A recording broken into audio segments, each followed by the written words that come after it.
Good evening, good morning, and good afternoon. Everywhere in the time zone, every time zone around the globe, we're here live from Paulogia Studios here in the lovely east coast of Canada, where it is unseasonably warm, partially because we are celebrating the victory of Canada's World Cup junior team of hockey. I know most of the world around you have no idea what that is, but that's fine. And I am here once again with my co-host David. Hello, Internet. Go Team Canada. We were discussing the NHL fate of our goalie, and we lost track of time. And Yeah. so we're a few seconds It's my late. fault, everybody. I threw a curveball at Paul right before airtime because he can't resist some good hockey talk, and that's me. Exactly. But we will Hello, not B. bore everyone with not that hockey is boring, but we will not. We have a lot of stuff going on today, a lot of moving parts. We're trying some new things. Trying some new things because anytime we have any slight bit of success, we say, how can we make this more complicated? This isn't broke. How can we It's not broken. How do we fix Yeah. it? That is exactly correct. That is what we do here at Toast to Toast AM. The show where we are. Oh, first of all, you see up in the corner over there, trivia night. And you hear my dog coughing as well. Trivia night. We are having special Art Bell themed.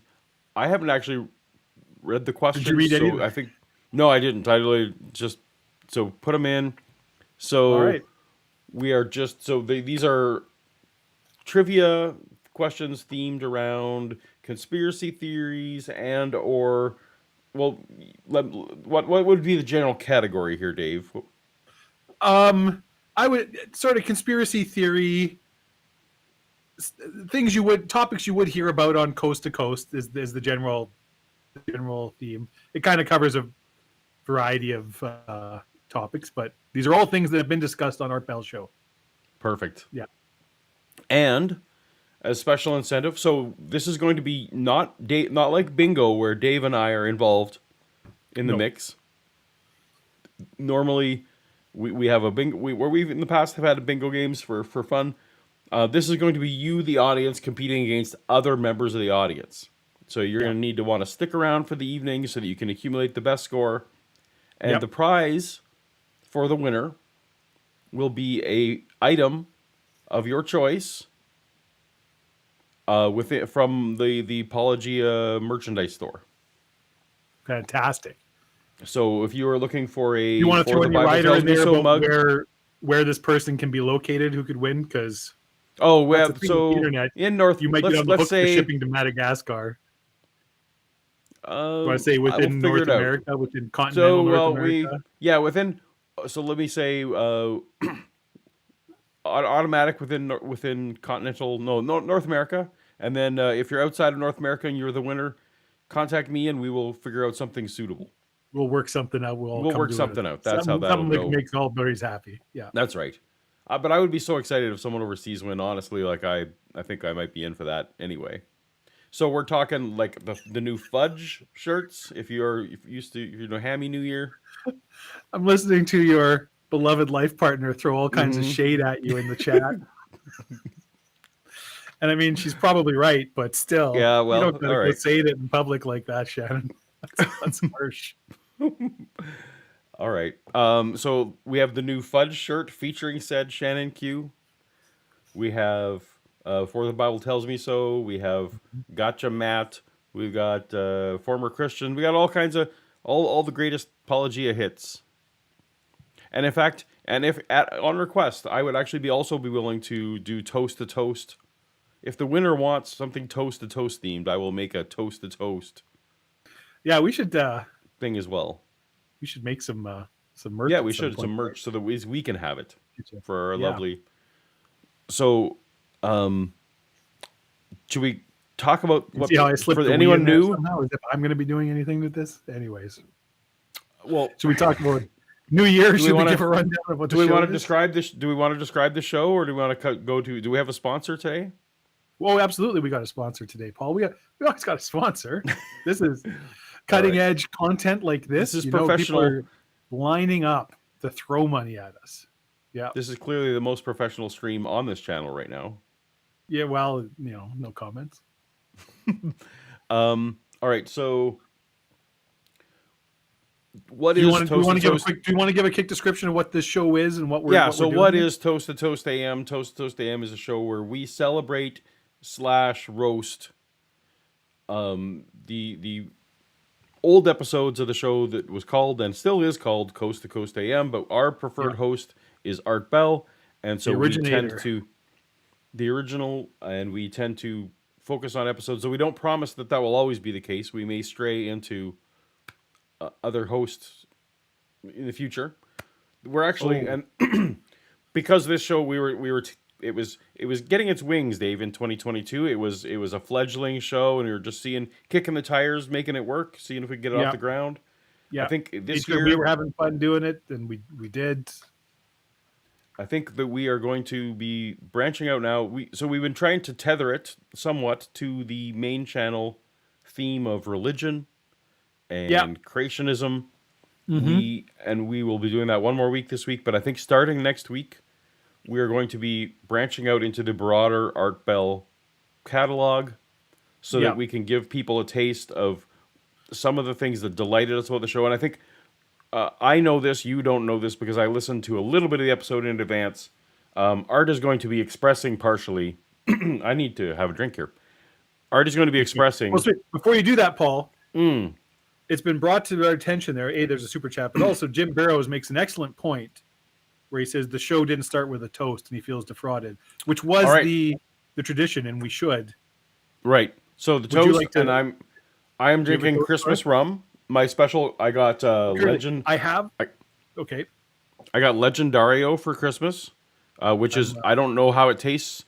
The bottle looks delightful, and the person I got it from has excellent taste, so I'm sure it'll be great. And what do you have? Currently, in my glass, I have this. I don't know if you can see it in the glare. Fix Helios, which is a Greek beer that I got as part of a sort of beer of the month subscription. I get a box, comes once a month with 12 different beers in it, and it's very good. I also, for super chat related purposes, have myself a glass full of good old rum. This is Bumbu, which is my personal favorite rum. Sans mix. All right. Well, cheers to 2023. Cheers to 2023. And to you, Dave, and to the audience. And to you, Paul. Here's to the audience. Here's to toast going in exciting new places this year. All right. Ooh, that's good. Yum. That's my first time. Yeah. All right. So, and also, just as we know, so super chats.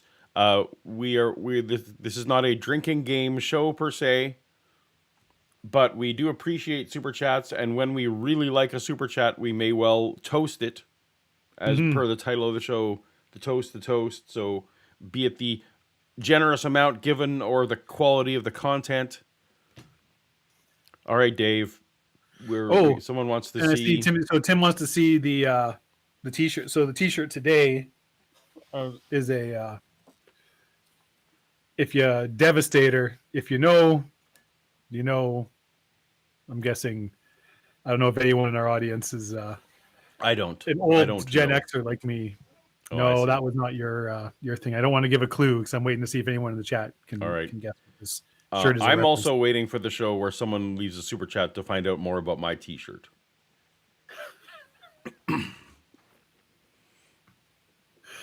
Well, there you go. Okay, I think we've explained the show. We are now a few minutes in. We need to actually get to the show. So yes. Shannon, the trivia will start momentarily, but first we have to pay the bills. We have bills here at the show. That's right. So yes. So let's start with let's get to our sponsor here. We got a new year and a new sponsor, Paul. I'm very excited to bring this to you.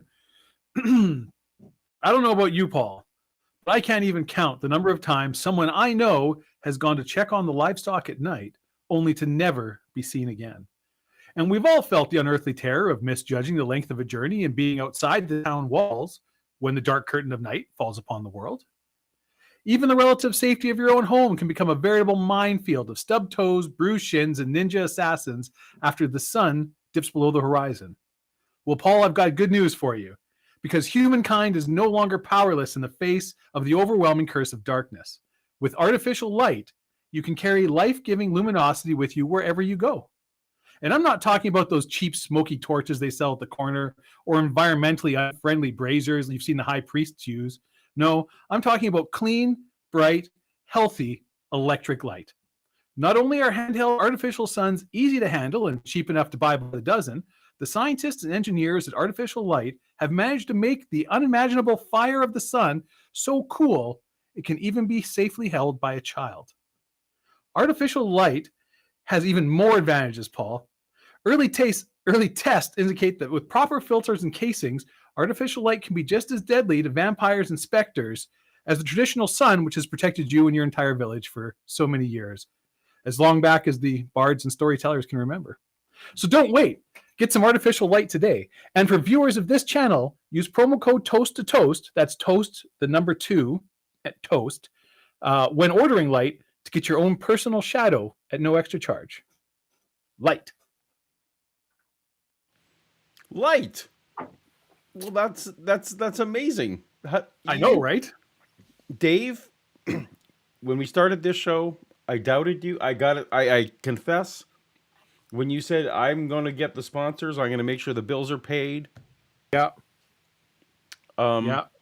I know I don't have no commerce degrees or nothing like that. But we do need to, lest anyone think that they shouldn't super chat because of the excellent sponsor. We do have some accounts receivable things from the previous year that I need to talk to you about. Yeah. Okay. So anyway, I don't understand what any of those words mean. We'll do that after the show.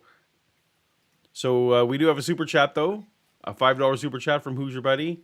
I'm only here because Shannon bullied me on Twitter to watch. You're my buddy, Paul. I am, and yeah. Excuse me. All right, so trivia. Here's how it's going to work. Number 1.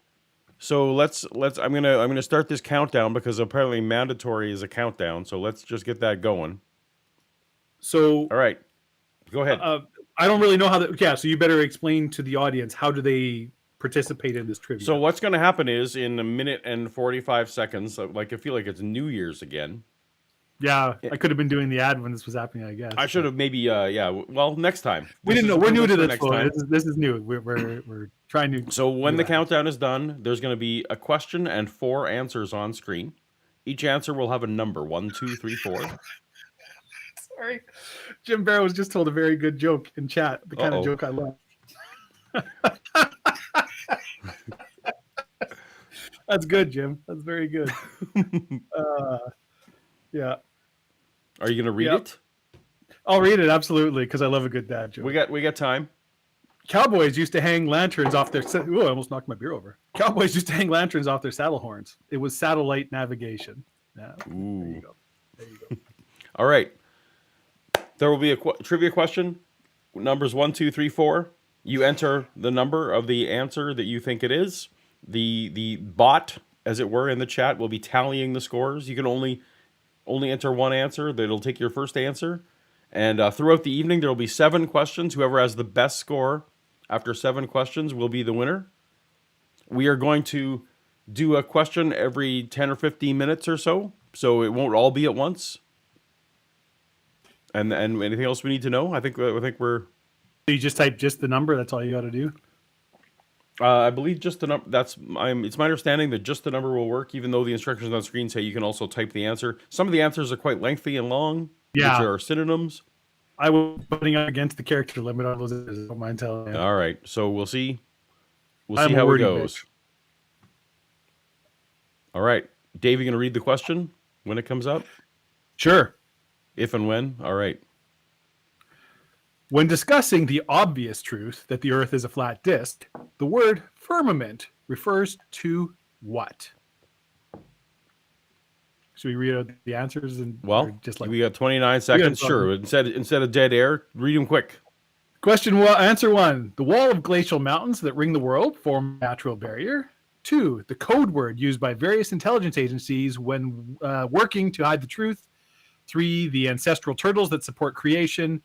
4. A solid dome covering the earth as described in chapter 1 of Genesis. That's where the answers are. Okay, so I hope people are typing in their numbers. They need to get to that. Get to that quick. I see a bunch of answers. Jim, okay, and now has already failed. Well, no, now we're computing. Just Jim, you're on fire tonight. Yep. All right, now it's computing. So it's computing. Yeah, there we go. Oh, so look at that. It worked. Shannon looks like somebody. All right. So we had mostly correct answers and a few wrong answers. Yep. But mostly good. All right. So we will come back to. Yes, so that's there was question a couple one. Super Chats too that we. That's correct. So we had. Oh boy, there's a lot of number 4s that went there. All right, let's go with Joe Hill. Great to see you tonight. The downside to the trivia system. You gotta scroll past. So thank you, Joe. Appreciate it. Good to see you Cheers tonight, to you. Joe. And channel member and fan of the show. To Jay Victor for $10 super chat. Wow, I'm going to need proof for the claim that the artificial light is just as effective against vampires as sunlight. I don't want to look like a fool the next time Nosferatu visits. Yep, you pronounce it just. So I think that's no problem. I feel like we can probably I'll toast the super chat to reference my bullshit ad. Do the people? I assume the people at Light must have some sort of like vampire guarantee. If it doesn't absolutely. Work, this is all like, whatever it's not, like Department of Transportation, it's like FDA, there are agencies that are you can't just claim to kill vampires without actually killing vampires. You get in a lot of trouble. Yeah. Perfect. So we will one more super chat. Timothy, do you have enough merch if we all get 7? So here's the thing. The bot will declare one winner. The tiebreaker is the shortest amount of accumulated time to get all the answers. Yeah. So tracks how fastly you type in the answer. It does, and it allegedly takes into account, lag and various things. I have no idea how it does that. But there we go. So anyway, we got one trivia question down, Dave. This is a suggestion. Oh yeah, someone's complaining already. All right. Okay, so here's tonight's episode. Let's get to tonight's episode of Coast to Coast AM. Mm-hmm. It originally aired on September 20th, 1995. Think back to 1995, everyone. This was a time when someone named Larry Wilson, a scientist of his own declaration. Yep. And you can be the judge of that from the interview, as well as an author of multiple books. He was willing to put forth that in his interpretation of the Book of Revelation, and we will get to it, that 2 asteroids, Dave. 2 asteroids were going to hit the Earth by the year 2000. Okay. I don't know if you remember between 1995 and 2000 any asteroids hitting the Earth. I mean, I don't know the stats for annual asteroid impacts. I think it's like I suspect quite a bit more than 2 asteroids hit the Earth. Probably. I believe he will give some specifications of how big they were. So we'll get to that. And perhaps that will answer our questions. Yeah, all right, and then I'm excited to hear this reputable scholar. This show isn't just entirely preamble. We will have an hour of preamble and then nothing. Okay, so because the nature of this episode and the way we want to take the show and where we're going, Dave, you've probably seen TV shows where they show a scene and it's more than a cold open. You're literally like, my hero is now like dying on the street. He's been struck by a car. Something weird has happened. What's happening? This is the main character and he's dying in the scene. This is the opening scene of the episode. We don't know what happened. And then Absolutely. it suddenly says, "Oh, 2 hours earlier, or 3 weeks earlier, or whatever." Right. So John Wick starts that way, right? exactly. Classic example. So I chose to pluck the very end of this episode because we never get that far.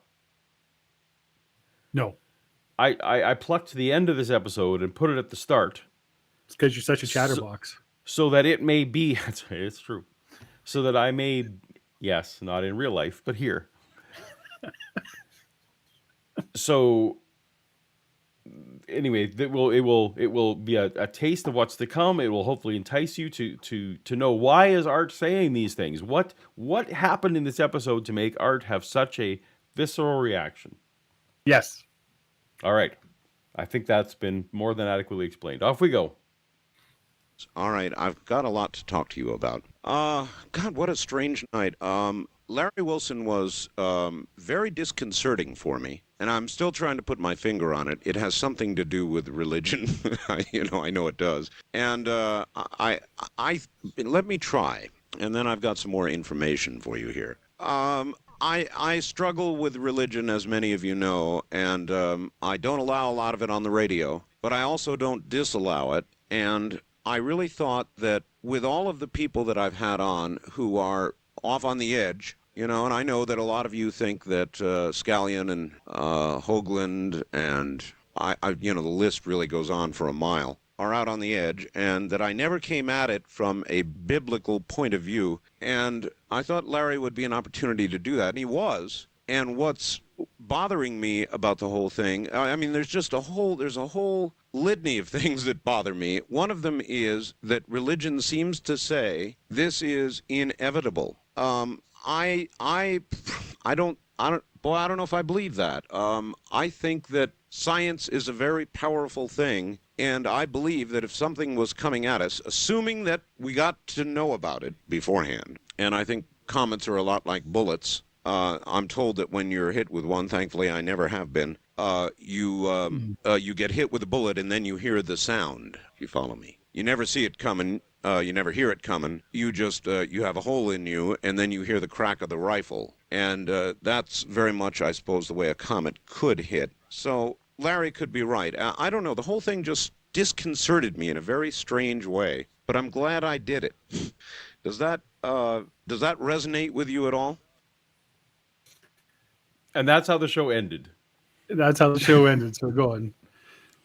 Shannon asked a good question, which we have talked about a little bit, but you go, is this dude an atheist? Is Art Bell an atheist? Art Bell is very definitely not an atheist. If anything, you could say maybe strongly agnostic. He didn't subscribe to any particular religion,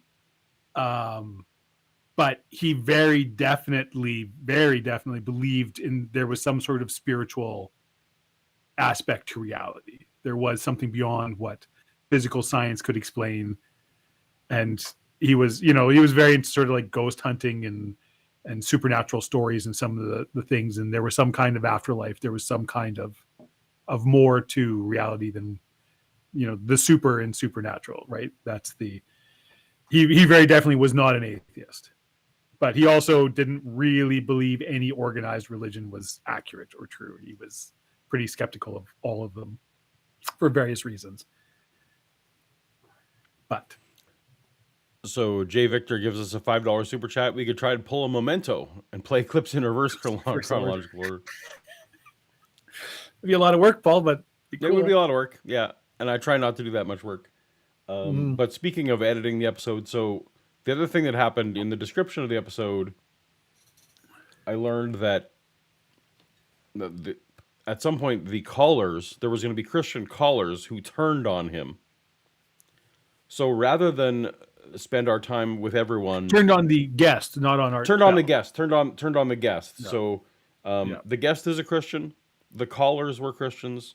So I thought I would jump ahead in the episode to closer to the end, so that we could spend our time listening. So I haven't personally listened to all the callers. I don't know how it's going to go. We try and go first reaction as best we can in this show. Mm-hmm. So we'll get a little bit of the start, and then we'll jump to some colors and basically I think, Dave, what we're going to try and do is roughly on the quarter hours new trivia Right. questions.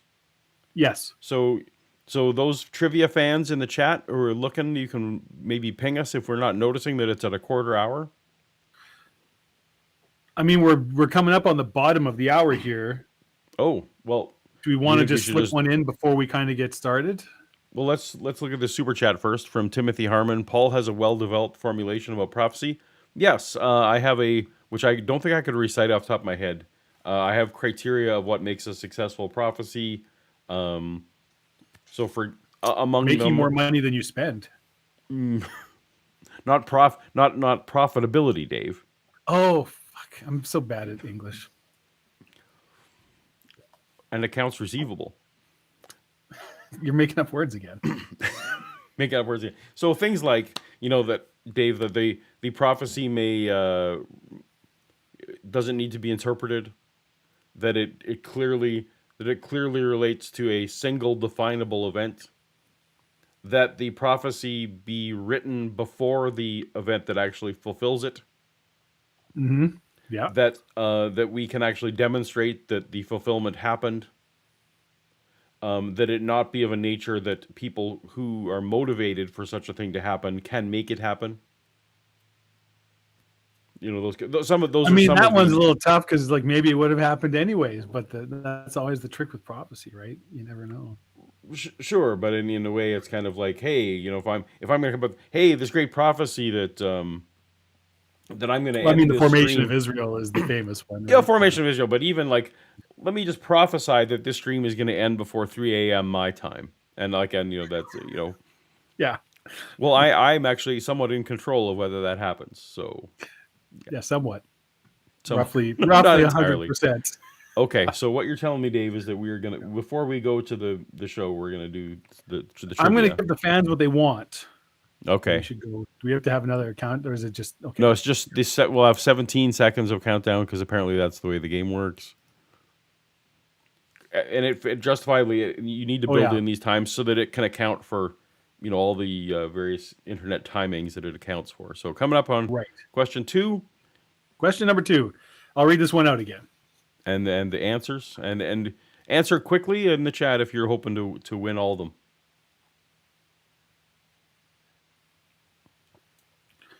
In 1818, John Cleve Sims proposed the Earth was hollow. He became so famous there is still a monument to him in Sims Park in Hamilton, Ohio, which is true. According to Sims, how did one enter the inner Earth? 1, through giant holes miles across at the North and South Poles. 2, through caverns and openings deep in the sea floor, such as the Marianas Trench. 3, there is no physical opening between the two Earths. One must travel spiritually. 4, a well in the woods behind Sims Manor, which he explored as a youth.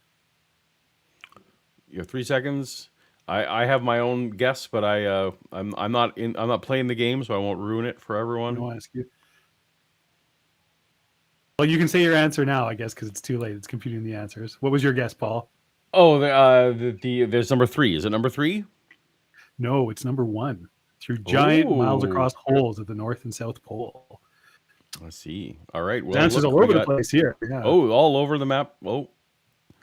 So apparently in this house, number 3 seems like a good answer. Yep.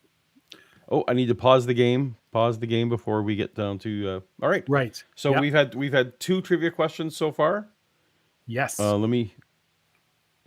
If I do this, oh no, it doesn't do anything. So I can. Oh, so far we got several people who got 2 answers, including Mark Coop, and let me see what else we got here. Well, Eddie Dean, Jordan Rodriguez. There's lots of them. Jim Burrows. Lots of people have 2. So anyway, It's still anyone's game. Still 5 questions left. We're in early. Still 5 questions left. Yet. Early times. Time. Plenty of time for Shannon to come storming back. Exactly. All right. Let's get back to Art Bell and his guest Larry Wilson.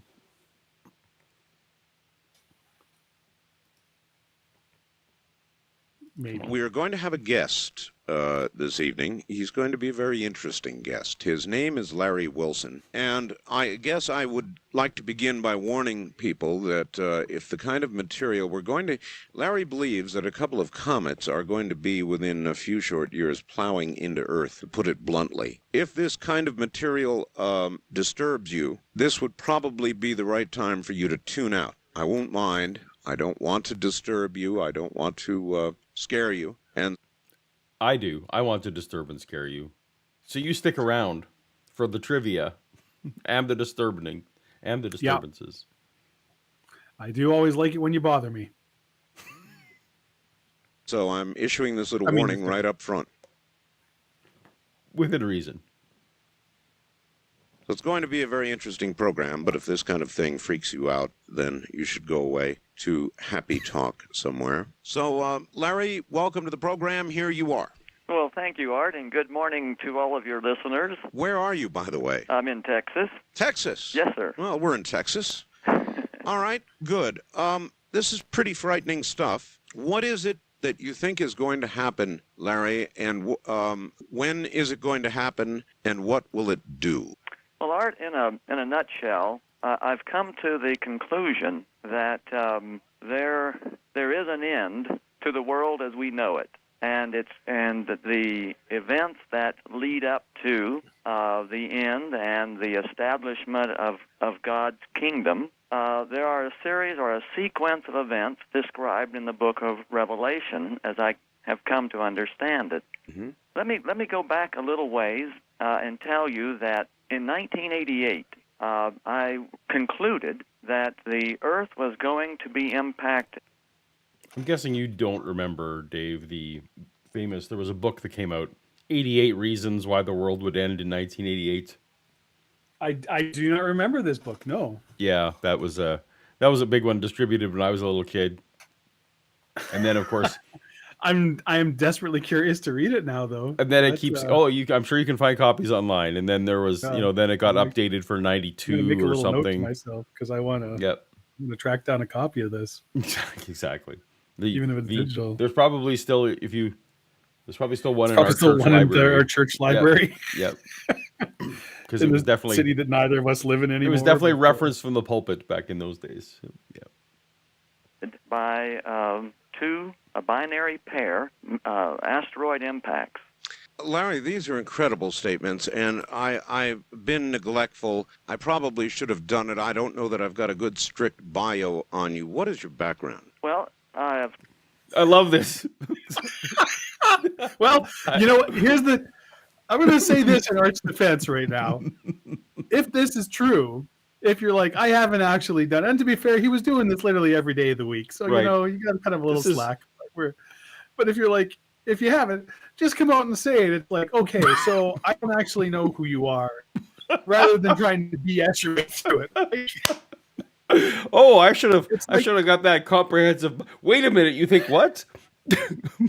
This is, if ever the huge if true meme should be applied. Oh, didn't you know that in the next 5 years, 2 giant asteroids are going to hit the Earth? This is And the you're movie an Armageddon. astrophysicist? If you're The movie Armageddon hadn't happened yet, right? When was that? Oh no! You said it was 95? I think you said, or 90. This is 95. When was the This movie is way Armageddon? before Armageddon. Yeah. Okay, This is before CG, really, before Jurassic World, or that's. I don't think Armageddon had a ton of CG, but No, but this predates Armageddon. yeah, for sure. Yeah. All right.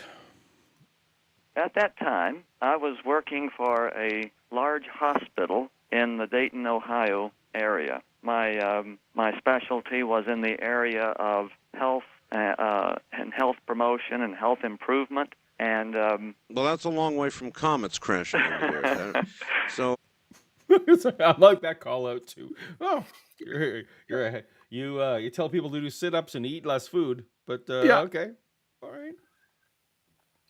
How did you get? Well, I have been a serious Bible student for several years, and in my spare time, I've just been a curious investigator of the prophecies, particularly. Mm-hmm. I know that a lot of people have examined the To be fair, when it comes to the book of Revelation, I don't know that there's a huge difference between the opinions of the layperson Yeah, and the and then you opinions of kind someone with a PhD. I mean, not that the PhD wouldn't have more informed data set to pull on and contact more context, but I feel like mostly people are pulling ideas out of their butt when it comes to. yeah. I was like the serious Bible student. Or what do I you mean, say, I wasn't student just of a the Bible, whatever. I'm It's serious like, about.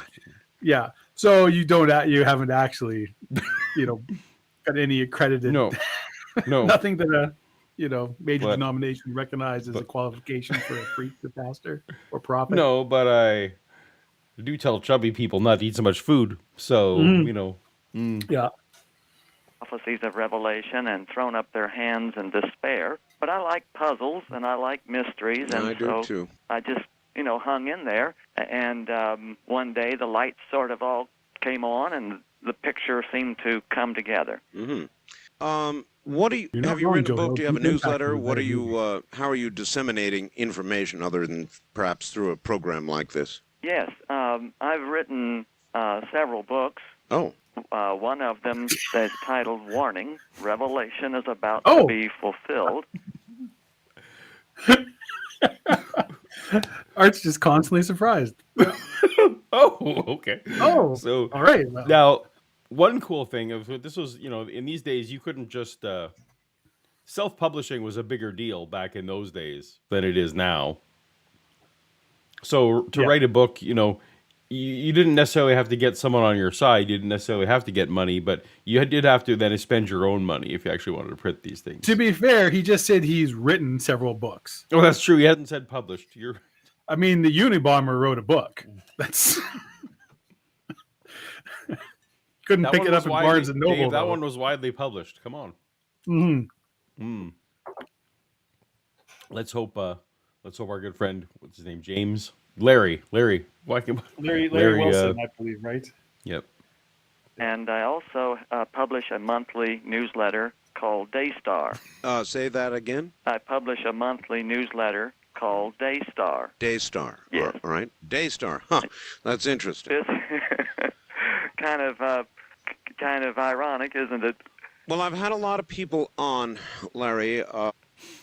This is interesting to me. I don't remember ever hearing that where Art was like so totally clueless about who the This is guest something. was, right? Someone booked this.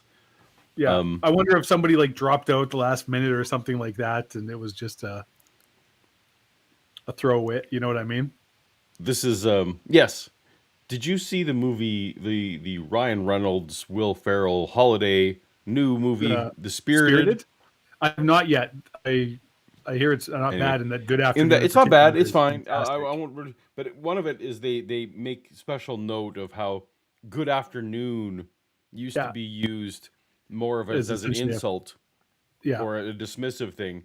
I don't The know that. Victorian version of "fuck you." Yeah. Yes, exactly.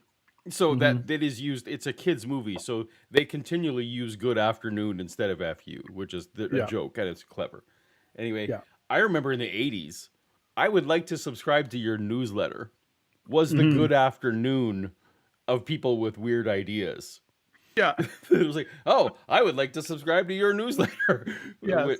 And I'd this dude actually had a newsletter back then.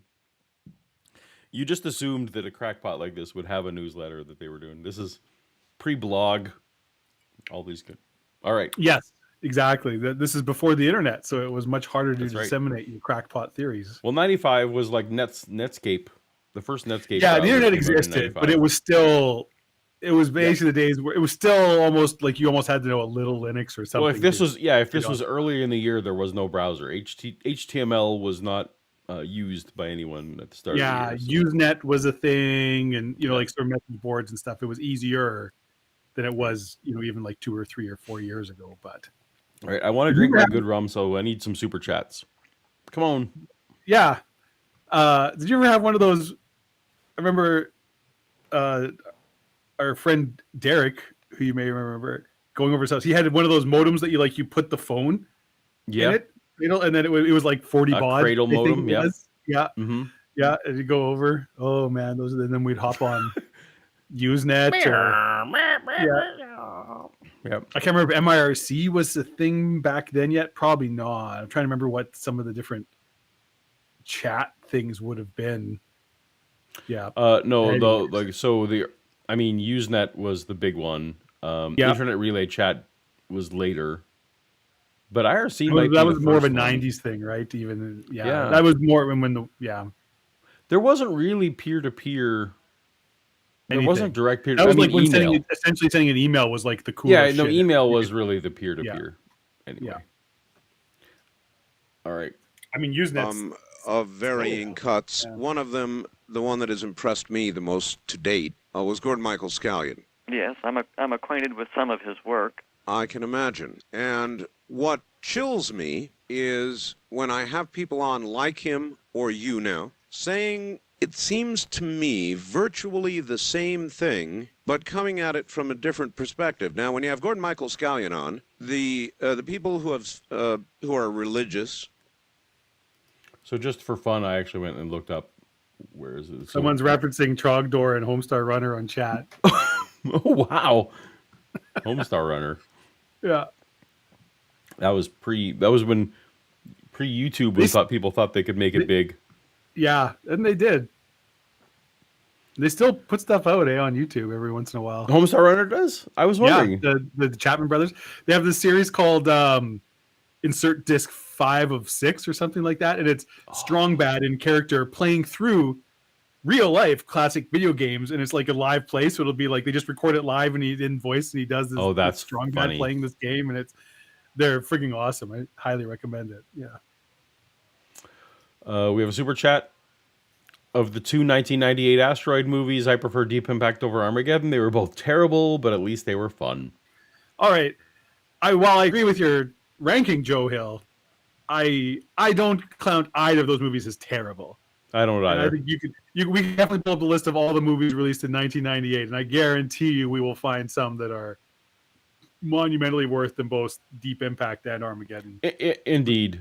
Sometimes they had their moments, both of them. Yeah. I mean, and this is part of like the Razzies too, right? Sometimes like there's objectively worse films than the ones that win the Razzies. Like Catwoman in the day, like I think swept it. Yeah. There were objectively worse films. Fair, you know what? And Joe Hill say there is a case to be made for like how much money you spend versus how. Yeah, so it's usually the disparity between the effort put into it versus the result achieved. Yeah. Oh, we got somebody asking a serious question for you, Paul. That's right, Paul. Would you? And this is from Eric Mishima. Paul, would you consider making a video describing the difference between a scholar, a theologian, biblical scholar, historian? I would consider that. I didn't know that was something that people like a kind of a nuanced thing that people wanted. I absolutely would be willing to do that. I assume by scholar versus biblical scholar, we mean like secular scholar versus biblical scholar. Well, I mean, I would need to. So scholar is the broader term, right? So scholar, would be someone who is a recognized academic in the field. Yeah, but it can essentially be anything, or at least, or even right? So some may, and I would need to investigate what I think every field would consider different, would have different criteria for who they would consider to be a scholar in their. Because like field. I've read back when I was studying English literature in university, because I'm not a theological or philosophical side, but I did, there were scholarly, disseminations of biblical things, but they were going at it from a, like the King James, which was written by a lot of famous, some of the Psalms and some of the things where it's like, we're dissecting this from a purely like poetic point of view, like the thing, there's no one's looking at this from a truth or realism or philosophical. It's like, we're just, this is like what imagery is being used. How is these ideas being communicated? Right. What are the, the things that you would look at from an English or a literary point of view, as opposed to, but very recognizable and very famous and authentic scholars are looking at this, but the arguments they're making are not anything that would have any bearing on any kind of religious. Right, and I think in relation to my stuff, so people are able to adopt the term biblical scholar more easily. Yeah. Than other cases, so I would consider that. I will make a note for myself that to look at that when I'm more awake. All right. And we have one more super chat for, I don't know Oh my what currency goodness! Actually, SEK is, but I'm I assuming don't it's actually amazing. either. Yep, I'm So, hoping Command Krugerrands. Cyborg, I was going to say something clever, but it's almost 5 a.m. here, and I just got home from a friend's going away party. Woo! So I guess cheers, everyone. Well, cheers. You know Well, what? That's going to be, thank you. I needed cheers to you, Command cheers. Cyborg. That's good. Sorry your friend's going away. I am too. How can I miss you if you never go away, right? Exactly. So I feel like I was about to talk about the Gordon Michael Scallion whom Art was referencing, but I feel like actually we need to jump to trivia. It is trivia Because time. I believe it is that time. Yes. So everyone get your trivia fingers ready. We're going to be in 15 seconds. We will have a new question. I should let this, I think next time I will let the countdown roll further. That's what I need to do. Well, a little more. Yeah, and then we can Yep. be. All right. Ready for question number Unless it has 3. to synchronize somehow. I don't know. Everyone's still in it. Everyone's still in it. What book, written in 1968 by German author Erich Anton Paul von Däniken, is generally believed to have started the ancient aliens movement? 1. The Secret Knowledge of the Mayans. 2. The Protocols of the Elders of Zion. 3. How Tutankhamun got his groove back. 4. Chariots of the Gods.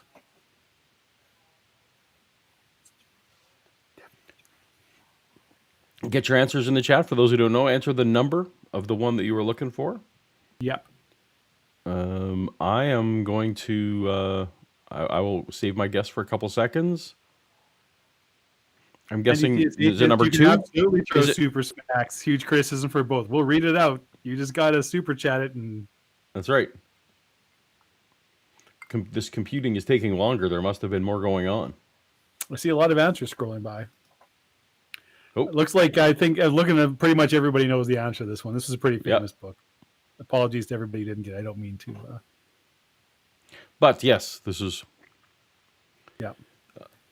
Yes, Chariots of the Gods, very famous book. I can't remember what the German title is, but All right, we're down to 5 seconds. All right, so I'm hoping, and actually also while we're at it, I'm hoping everyone's enjoying Trivia Night and that you will let us know how you're enjoying it. But we are going to do the 7 questions regardless of whether you're having fun or not, because we need to definitely have our winner. I while you guys can't see it, our leaderboard. Oh, there's quite a number of people who have 3, quite a number. So, but not an insurmountable amount. So. Get your answers in. still anybody's game. Still anyone's game. That's correct. All right. And then, do we have any new super chats? Nope. We're going to get to. All right. So, Art just referenced Gordon Michael Scallion. Yes. He was a person who, and just in my, so he was roughly around the early 90s as well.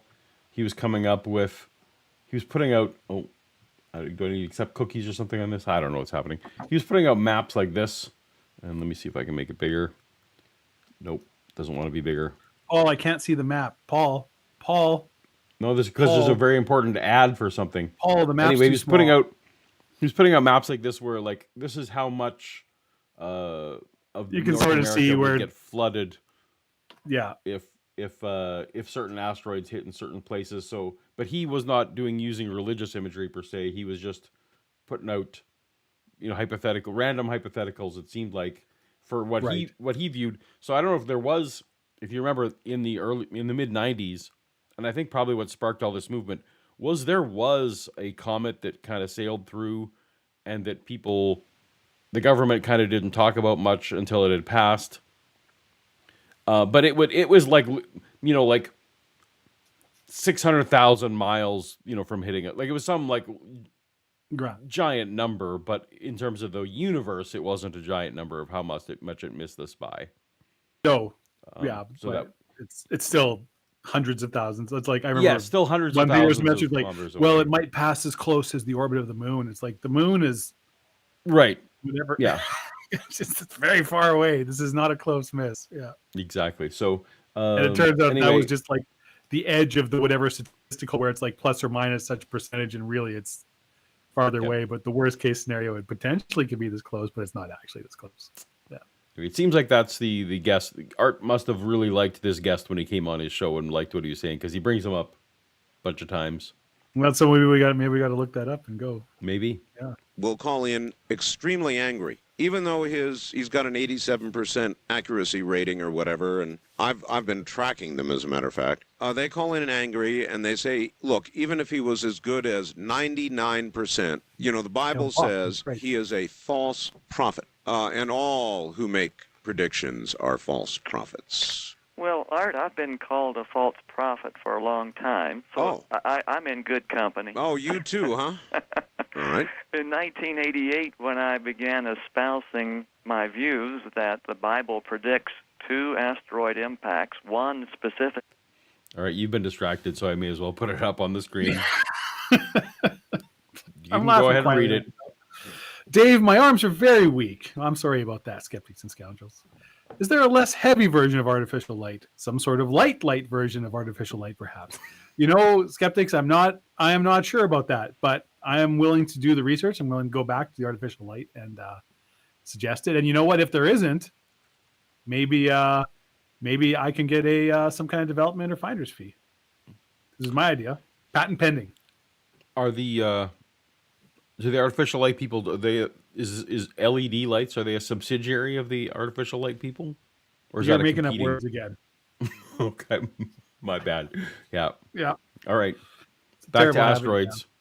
Yes, back to binary in an asteroids. ocean and another on a landmass, a continent.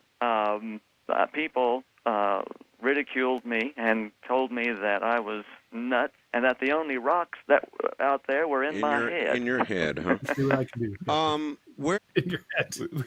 We got a joke. The guest had come prepared with a joke. Yep. Where do you find, and I don't like Bible scripture quoting, but Right. I suppose it'll be somewhat unavoidable, because I've got to ask you where in the Bible you find support for what you're saying. Okay. Wow, Art's just straight up. Yeah. Art's in Yeah. a foul mood tonight. I'm not much interested in what you have to say. But yeah, he is. First of all, I don't know who you are. Second of all, you're going to bring up Bible nonsense, and I guess I have to let you. Yeah, I don't like talking about it. I don't like quoting the Bible, but apparently that's what you're basing your nonsense are, because you're some kind of this is part of dietitian. So this is part of why we haven't actually had as many episodes to choose from on the Bible front, as the current host is very open to people. George coming on to Noory, discuss. he is big. He loves creationist debate specifically and going. Right. So, but he sucks. He's not nearly as good as Art as like an actual host, or so it's. So that's why I think going forward we're probably going to be alternating between maybe some George Noory Bible stuff and then some of the best of we're just going to lean heavy into Art Bell, what he does love.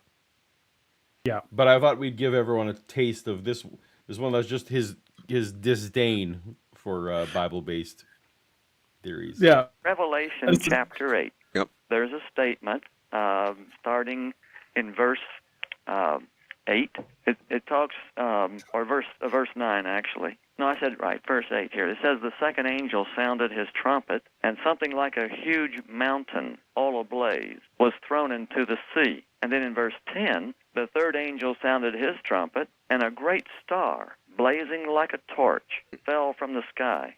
Fell from the sky into the earth. Right. And it affects a third of the rivers and the springs of water. And the Bible goes on to say that as a result of the second impact, that the water becomes poisonous or contaminated, and many people drink the water and die. All right. You've got a timeline roughly attached, don't you? Yes. On what basis do you do that? Is it not traditional that no man shall know the time?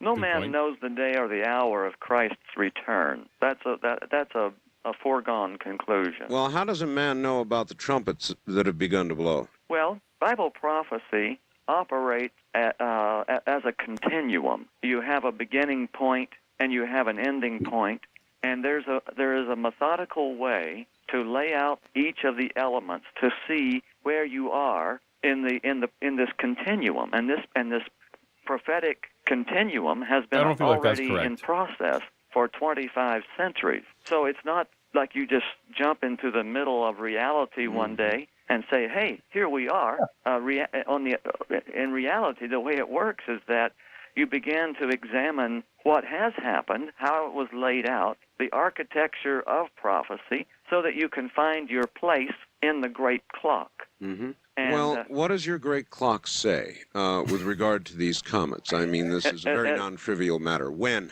Sure. Well, my understanding is that we're in a window of time from 1994 until around the turn of the century, 1998, perhaps the year 2000, the turn of the millennium. Just because? Somewhere in this. Just yeah. Well, it's the great clock, Dave. You see where you are. You look at the prophecy. Prophecy's a spectrum. I assume there's some prophecy that was fulfilled in '94 that he's using as a goalpost, or is he just picking random? We'll see. The great mountain flaming mountain falling from the sky. Like, okay, well, that's pretty good allusion to an asteroid. If you're gonna, that's and actually, that's a star crashing from the sky, also pretty good. Mm-hmm. That's actually, I was actually nodding my head. I'm like, yeah, I guess if you're interpreting this literally, then that seems. Yeah, that definitely, you could see how you'd be like, yeah, that definitely sounds like two asteroids. Sure, two asteroids in there. I still feel like what's the second one is going to be redundant. I feel like if that first one hit, we would all be dead. A mountain-sized asteroid. Yeah.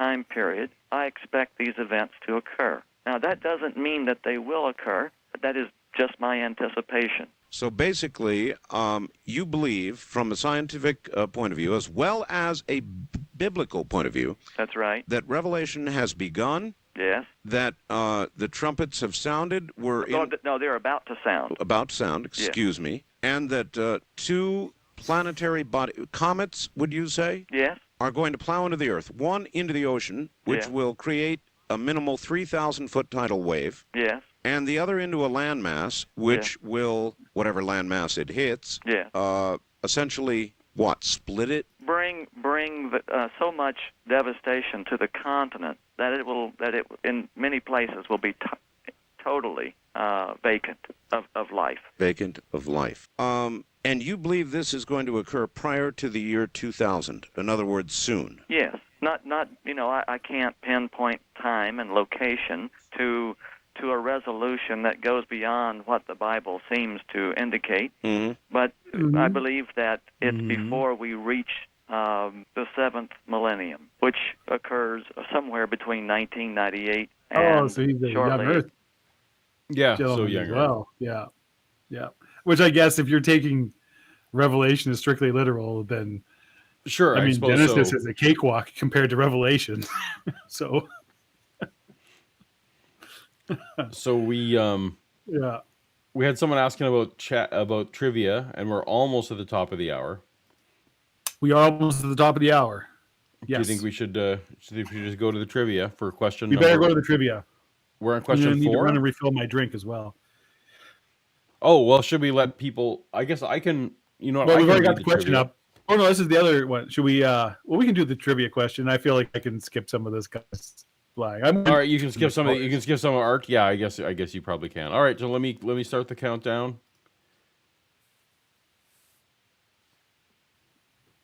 Question 3. Before the famous sunken city of Atlantis existed, there was a much older civilization of wondrous knowledge guided by immortal masters. What was the name of this continent that sank beneath the waters of the Pacific Ocean? 1. Super Atlantis. 2. Lemuria. 3. Hyperborea. Or 4. Carcosa.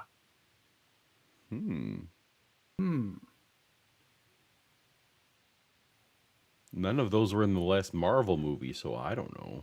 I'm going to give a hint to Shannon because I'm playing favorite. Shannon, it's not Super Atlantis. That's just for Shannon. Everyone else is allowed to think it's Super Atlantis. Yeah. Hey, Joe Hill, right? Super Atlantis. All right, we're calculating. We're seeing who did what. Who... Calculating, fixing. Ooh, that was my guess. Lemuria. All right. Yep. Okay. Do you have any more information for us about Lemuria, or is that pretty much what you know? I mean, I could go on at length. I feel like we don't need to. All right. Well, I was gonna kill 5 seconds, but why don't you go get your drink, Fair enough. Yeah. and I will Hyperborea is hang from out. Conan the Barbarian, and Carcosa is from Ooh, Lovecraft mythology. this is Yeah. there is an art to question trivia writing, multiple choice writing in general. Yeah. There is an art to creating plausible answers that I feel like the distribution of answers, other than Super Atlantis, shows, Dave, that you've done a great job. I thought Super Atlantis was funny. It's fun. No, and that's just, so. Of course, we are going for entertainment Sorry, value. Joe. Yeah. Sorry, Joe. Super Atlantis killed my brother, but okay. Yeah. Super Atlantis, All right. good afternoon to me. All right. That's right. Well, off you go. Thereafter, I don't know exactly where, Hmm. but we are about to enter a new age. Well, what I told the earlier audience, and what I'll repeat now, just before we go to the telephones, because I want to let some people at you, Sure. is that I've had Scallion, I've had gonna let various people at 'em. prophets, people coming at this from That's all what we're different here for, directions, Christian fights. and people have suggested I get somebody like yourself. So I have, and you're all saying about the same thing, coming from different directions, but saying about the same thing, which is what I find rather unnerving. Let's see what the audience has to say. What does the audience Larry, say? east of Callers. the Rockies, someplace or another. You're on the air with Larry Wilson. Hello. Hi, Larry. Yes. Hi, this is John. I live in Wisconsin, actually, and I don't think you're a quack or anything, but I just have a question for you. Okay. Are you actually worried about this? Because you talked about the book of Luke earlier, and in Luke it says you shouldn't worry about it, actually, because there's nothing you can do about it if it actually is biblical. Okay? Yes. Mm-hmm. You agree with that? Yes. Okay, and then it talks about you must be ready for the Son of God. Over in verse 40, you said you must be ready because the Son of Man will come in an hour when you least expect it. Yes. But you're saying you pretty much expect it real soon. Yes. So He doesn't that's sound. why one question is like, if God says you're not going to know when it's going to. We got the callers, Dave. The caller Art just left the callers at him. Oh, there you go. And I'm okay. All right. So that's what's happening right now. Is an angry caller is referencing the verse in Luke that says, "You shall not know the times of the hours or the dates of the hours." And he's letting them have it. For anyone curious, tonight we're going to be trying some Dark Side, which is a black Kolsch from Grain and Grit, a brewery in Hamilton, Ontario. Probably, apparently. We'll let you know how it is. And the callers are at it. I'm sorry to interrupt your stream there. Happen, you're pretty much saying we should all be ready because you know when it's going to happen. That's my first question. All right. Answer it, Larry. You are saying roughly you know Answer when it, it's going to Larry. happen. Well, I believe Larry. that there are a number of signs that indicate the return of Christ. Lay them out. What are they? Well, the trumpets, as we've been discussing them. Why no? But I said, well, the trumpets have begun to blow, and you said, no, not yet. No, the trumpets have not yet begun to blow. Well, then okay. Then what the is? asteroid impacts and the He's holding his feet to the fire, at least on this. Yeah. It's like, yeah. So what is can't- the? Yeah. You can't say that we are started a clock if you're talking about something for the Ooh. future. This is very good. All right, off we go. meteoric firestorm and the volcano eruptions that are predicted has not begun. Those events have not yet taken place. They are yet future, in the near future, oncoming future. Prior to the comets. Yes. The very near future. Yes. And what it was? Okay, so this caller's point was almost why worry, be happy. Well, In a nutshell. yeah, he has a point, and there is a certain amount of Inevitability. yes. All right. All right. They're finishing each other's sentences, Dave. Yeah. It's true love. Did they just become best friends? I think so. Let's keep rolling. You also here. didn't answer What- this question. No, No. not at all. All right, so yeah. What? How do we know? How do we know we're here? Well, the trumpet sounding. Well, has the trumpet sounding happened yet? No, No, but no, it's yeah. gonna. It's Yeah. just put it on your So calendar. what are you basing? What's your great clock based on? This these are ones that don't age well, given that it's 23 years after Yeah. the prediction. Oh, yeah. When you can tell this art's like, ugh, here we go, I guess. To the Rockies, you're on the air with Larry Wilson. Yes, this is Keith in Seattle. Hello, Keith. Hello. I just wanted to chime in on this whole deal about this seems to me like between the predictions of Scallion and Larry and everybody. I mean, how many times is the horse going to be killed? You know, we have all this pollution, we have nuclear waste, nuclear this, ozone. You know, it's like beating a dead horse. If God is giving us a message, I mean, don't you think it's a little it's not subtle? It's ridiculous. It's coming from every angle. How many times, you got asteroids coming in, you got floods, you got earthquakes. It just I know. it's absurd. I feel a little the same. Is this guy saying? At first, I thought he was like a skeptic who was saying that these predictions are way too vague. But is he now actually saying these everything? It's so obvious that these things keep happening that why are we even questioning it? What's your? My take on it is that he's saying like we're hearing so much doomsday messaging that all of it like this is meaningless because now it's just one more voice in the choir where between at the time like between the ozone layer, between all the things everyone keeps saying the world's going to end, there was still. That was the coal, Gotcha. So he's more in a everyone's crying wolf situation. Yeah, I think so. Right, that it's like, okay, how many times can you hear the world's about the end and it doesn't end and whatever. If an asteroid hits the Earth in some kind of meaningful religious symbolism way, then you'll have my attention. Yeah, if a crucifix-shaped asteroid slams into. And I'm even unsettled by the fact that when I come on and I do this kind of program, inevitably there's earthquakes to talk about, there's brightening, closening comets to talk about, there's and there was a big earthquake north of L.A., the Mexican earthquake, their hurricane season that will exceed all others on record. I feel like there's a message, all right. Well, obviously we're doomed one way or the other. Yes. Okay. I thought I'd just chime in with that. Thanks. So, all right, thank you. We're doomed one more. I go back to what the other caller said. In a way, if this is, I've got my ear. There's like every time talking to the caller, every time we do one of these shows, it's this. It's like, poor Larry's like, I'm right here, I can hear you. I'm still in the line, right? I'm right here. Yeah. Didn't hang up or anything, guys. Still on the call. Yeah. I can still hear you. Yeah. Oh shit, I gotta go. Larry's getting whiny. Anyways.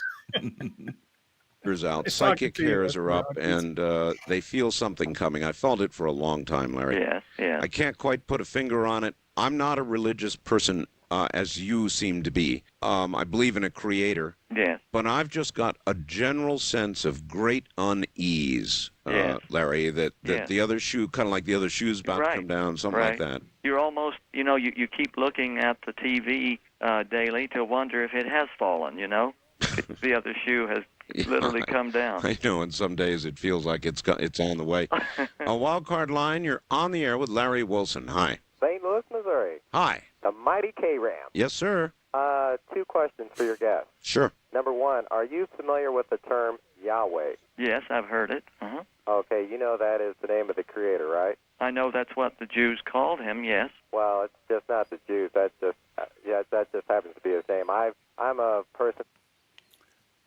Good job for him at least not putting any kind of anti-Semitic inflection on the word Jews, which I'm always nervous about. Well, that's what the Jews call him. Yeah. Which I say that is always that a healthy thread that runs through all conspiracy theories, right? I've listened to enough episodes that is a common. It's still, like it super is. It's just like I don't know what it is about anti-Semitism and conspiracy theories, but they just they're kissing cousins. Yep.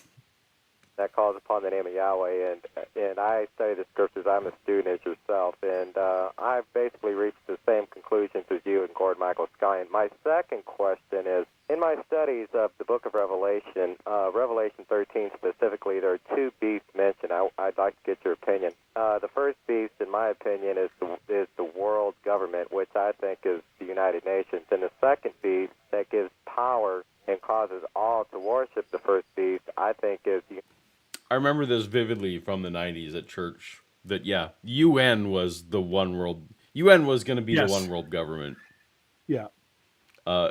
Now, knowing what I know, is like the UN has always been so inept and powerless that the idea that they were going to somehow Yes. transition They're into... in any way a world government. Right. They're like actual They're- governments just blatantly ignore them constantly.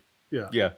Like at this point in history, they are modestly more important than the student model UNs. Yeah. Yeah. Yeah. In that they have a much bigger budget. But other than that, And a nice building and some nice land in New York. yep. But Mhm. yeah. United States government, and I was curious what your opinion on that was. Well, I would say our government is somewhat beastly. Do you follow all that? The UN, the One World Order, all that, Larry? As a result, you see, this is an interesting point here, Art, that Revelation not only predicts these coming catastrophic physical events, it goes to the next level and explains the response of man to these events. And were it not in the Bible, it would be a fairy tale of enormous proportion because it sounds unreal. It sounds unreal is right. So bring me back to the science part of it that supports what you believe to be coming. Bring me back to that. Well, scientists... I mean, absolutely don't mention the Bible for a few minutes. Yeah. Or the trumpets. Yeah. Art, please give me anything that isn't just the Bible verse. Don't mention the Bible for a few minutes, like should be the subtitle for a show. Yeah. I should. Revelation. That would be Right. good. Bring me to the science. Well, scientists are aware, very painfully aware, I guess is the best way to say it, that we are in a shooting gallery, that the Earth in its annual orbit around the sun is traveling through a cosmic junkyard. Okay, right, it is. But we've been traveling through this cosmic junkyard until now, since the dinosaurs, without a species-ending event. That's correct. Now, the discovery, in fact, do you know that the... So what I'm asking is, where is the science that would suggest that such an event is ahead in the short term? well, the basis... Yeah, it's a good question. Like if he's just literally saying percentage-wise, there's so much debris out there that something's going to hit us. But Art Bell's, And I mean- yeah. Okay, so like, and even if you want to take a step back and look at the astronomy of it, like the Earth's orbit is not a particularly cluttered part of the solar system. We're in a fairly, Right. like, other than the odd time something out in the Oort cloud or something disturbing the orbit of one of the asteroids or something usually way much farther out, something way out, disturbing the orbit of something and flinging a rock in towards the sun.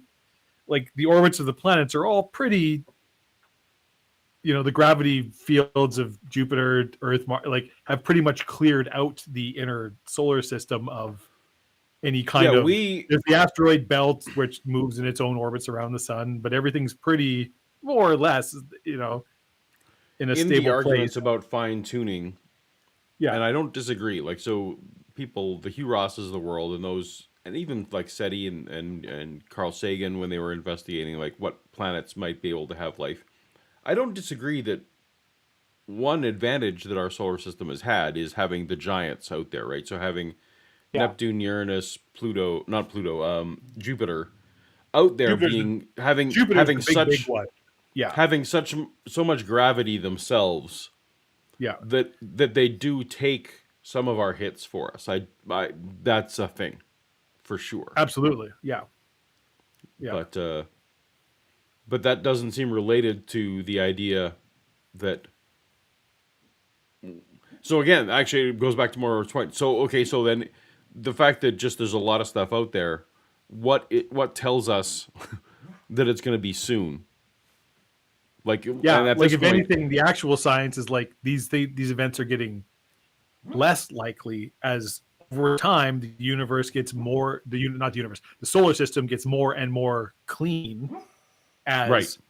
errant orbiting bodies or things are either swept up into Lagrange points or just contact with things, or like, gravity does what gravity does and moves things into, cohesion rather than random shit just kind of flying Exactly. all over.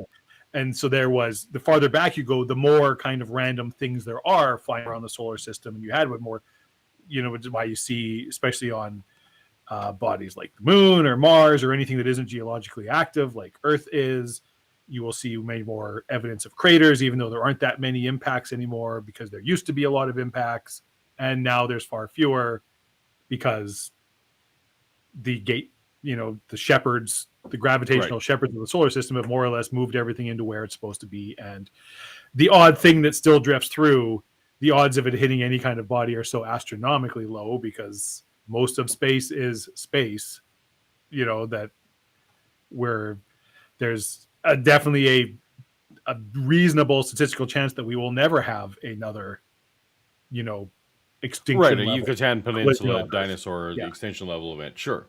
Yeah. Exactly. That, Yeah, we're gonna. I mean, it's January, and I went out with my dog. Yeah, it is trivia time. Sorry, Trivia time. As we rant about pretending like we know anything about science. All I want to say is that I brought up this screen more to say that in 1995, though, he was predicting in the next 5 years that something was going to happen. Like, that's why it's or just trying to get him nailed down. What is this actually? It's a rather audacious claim, shall we say?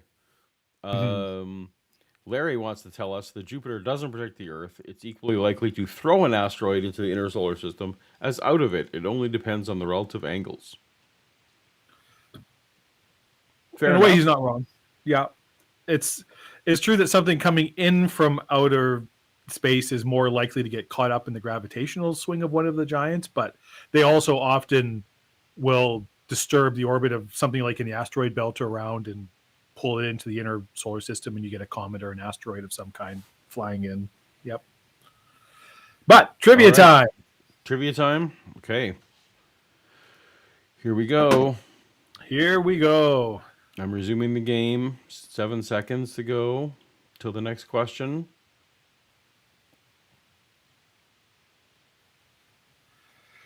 These giants, who are responsible for every major achievement of the ancient world, are the offsprings of humans and fallen angels.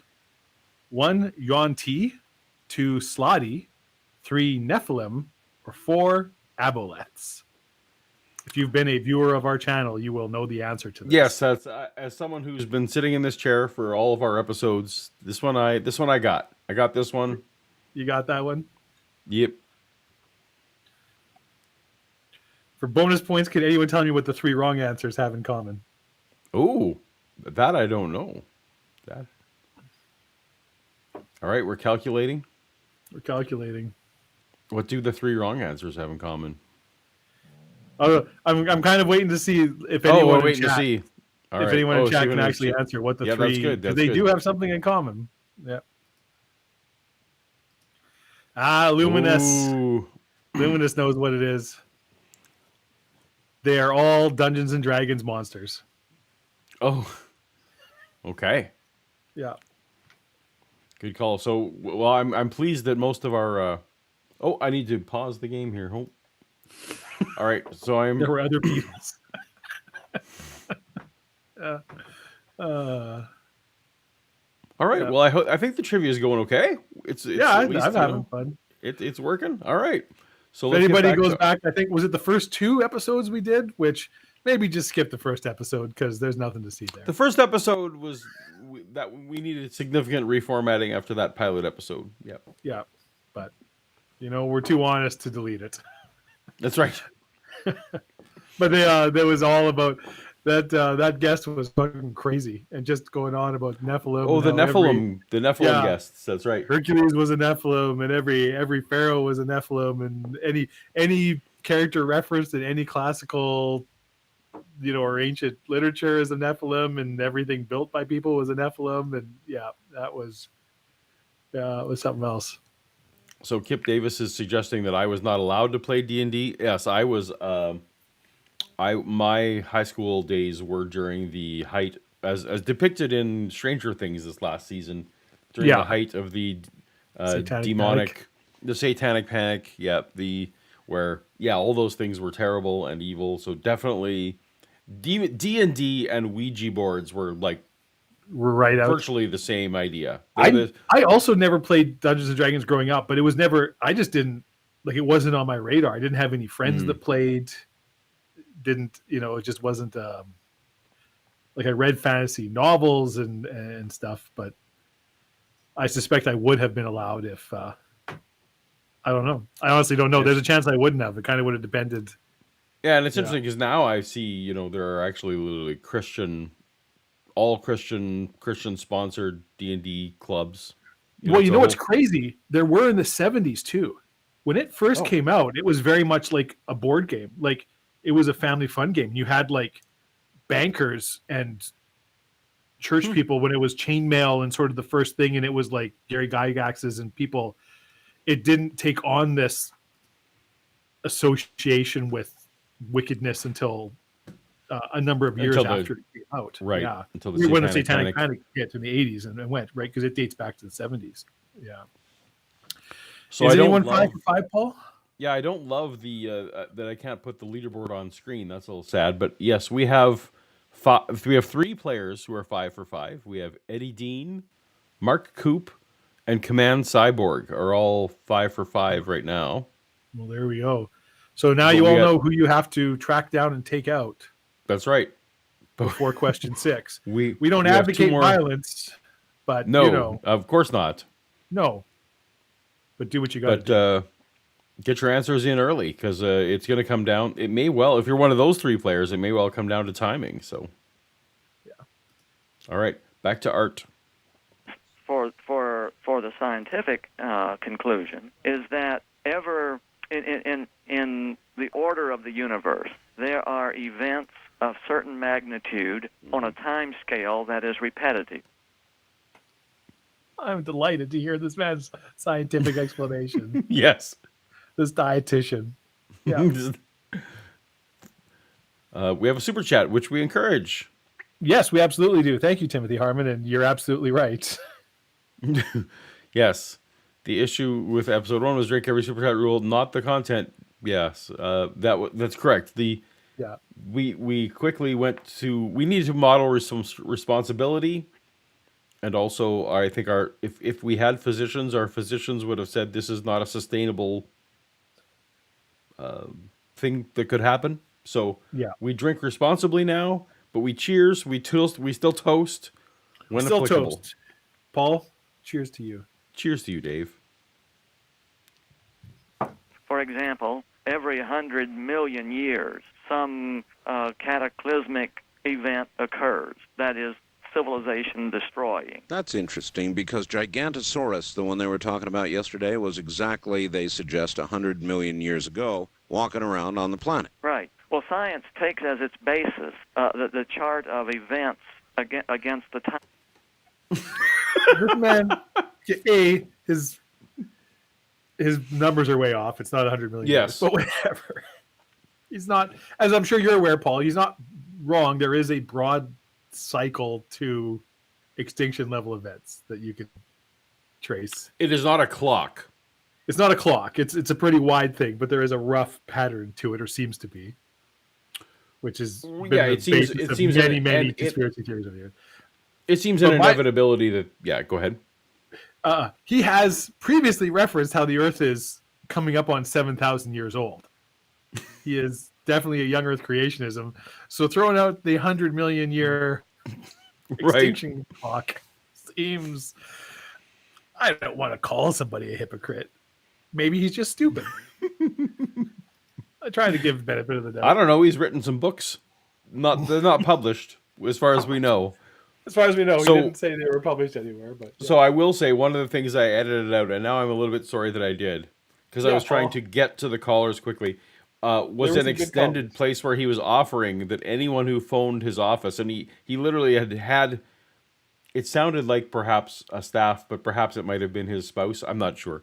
Who are on the lines waiting for calls. He had a number that he would send you a free copy of his book Oh wow! There you go. during the show. And Art was like, "I don't think you understand how many people watch this show." Yeah, you should have left that in. That would have been. Yeah, this is I'm literally a little bit sorry. I syndicated didn't- coast to coast. Right. There was a time for people who don't know when this was the most popular show on radio. On radio, that's right. Late night radio, I should say, not daytime. Daytime radio had more popular shows, but night radio, this was the most popular show for a number of years. And it was certainly on the most stations by far. Yes, By far. yes. Around the world. Yeah. Yeah. I'm And I think active, shows so like that- Howard Stern reached more listener. Some of those kind of. Right. And I was trying to think of some of the terrible conservative people who had shows at the time, but I'm going to not bother even recalling their This names. predates. Well, Rush Limbaugh would have been the big one. Rush was the one at the time that was on. Yeah. on and in calculating risk over a function of time. This is how you predict how many plane crashes there are going to be in a period of 3 years. This is how you predict Correct. how many. Well, so there is actuarial science, right? Like Yes. actuarial science is called the science, and they studies probabilities and it studies patterns of these things. And there are literally things like that. Insurance companies in particular pay for these studies to know roughly. So he's not entirely wrong about that.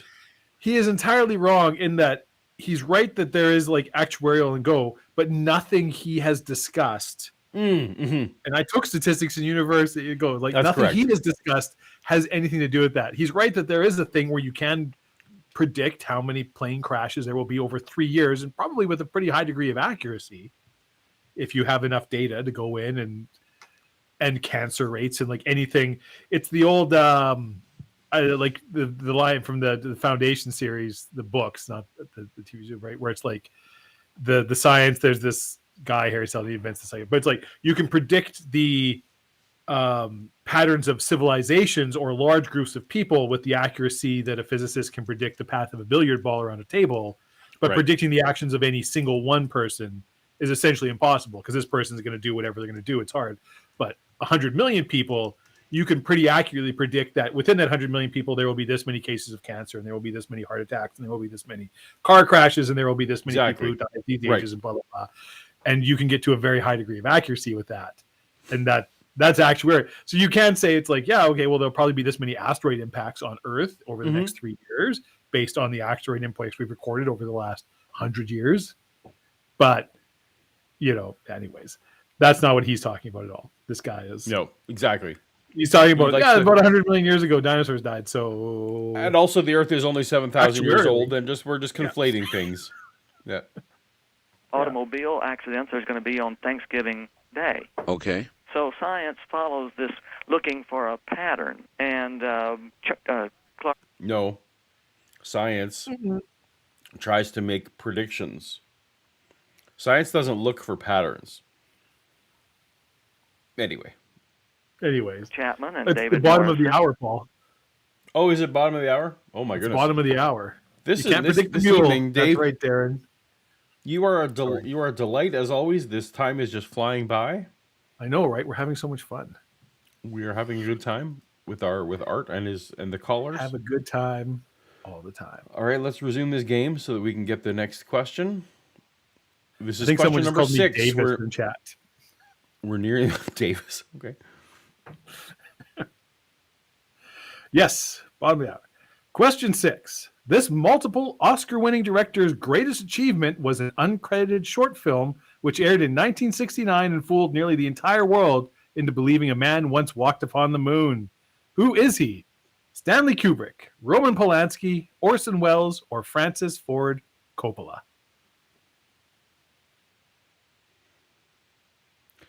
These are all excellent filmmakers. Excellent Several are from the Bay Area of California. Yes. This is kind of an awkwardly worded question. Maybe I was too obtuse.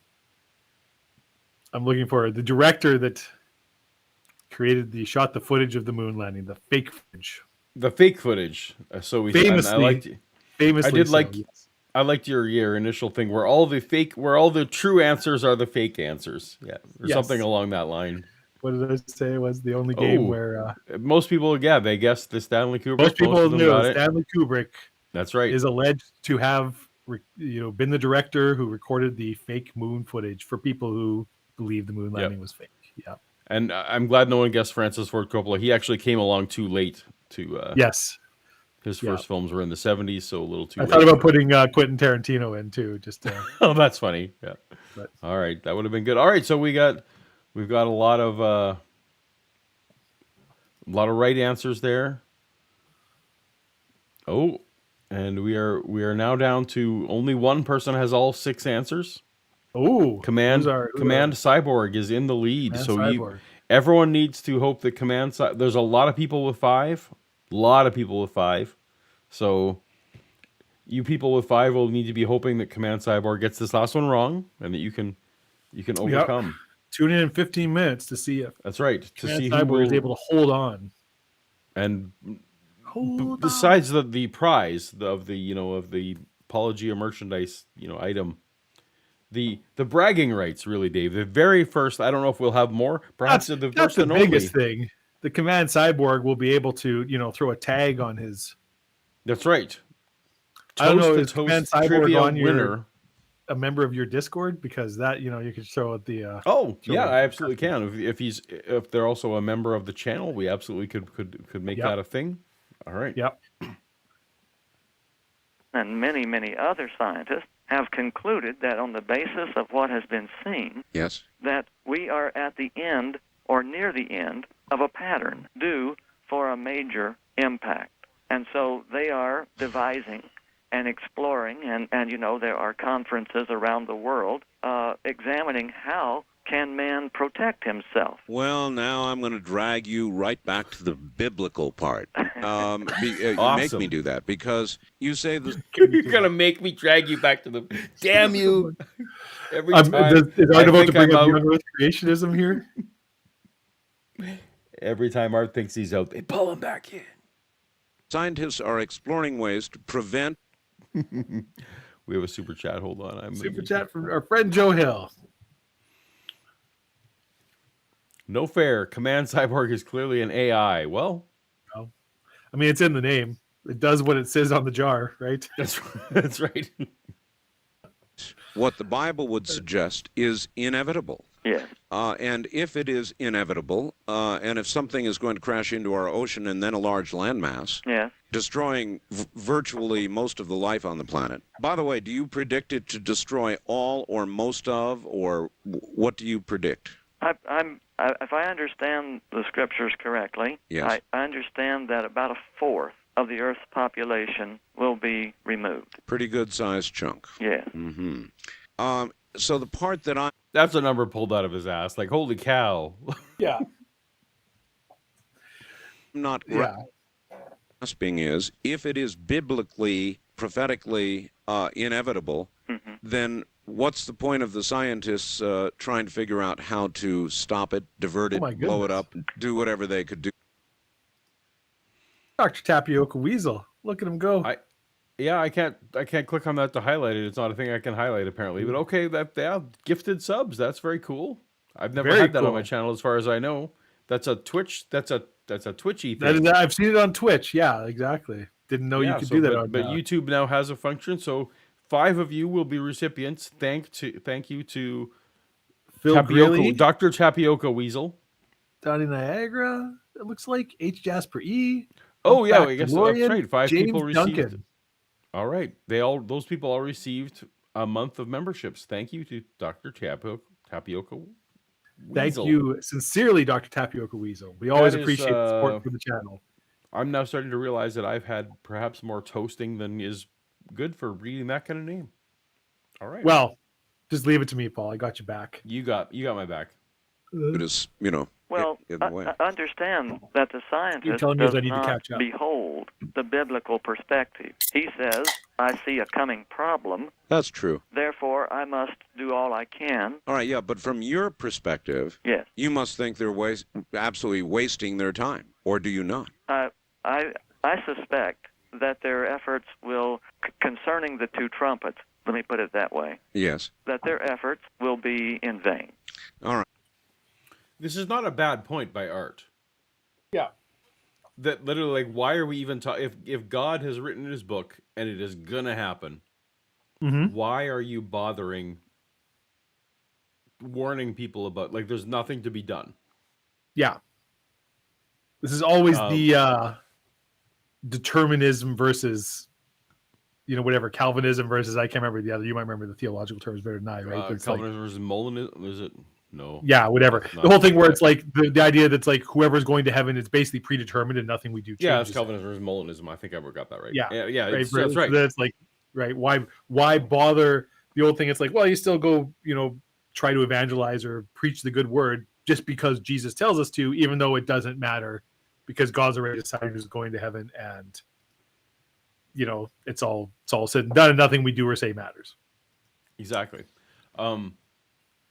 But in particular, when it comes to, like if God wants an asteroid to hit the Earth, I mean, that's just what's going to happen. Mm-hmm. So what's the point of this? Yeah. Exactly. East of the Rockies, you're on the air with Larry Wilson. Yes, Larry? Yes, sir. Yes, Woody from Kansas City, Missouri. Yes, sir. Hey, Woody. What I was wondering about was when you're describing this star that was supposed to hit a continent, had you given any thought to the possibility of what it says in verse 11 of chapter 8 about it being called, the star being called Wormwood?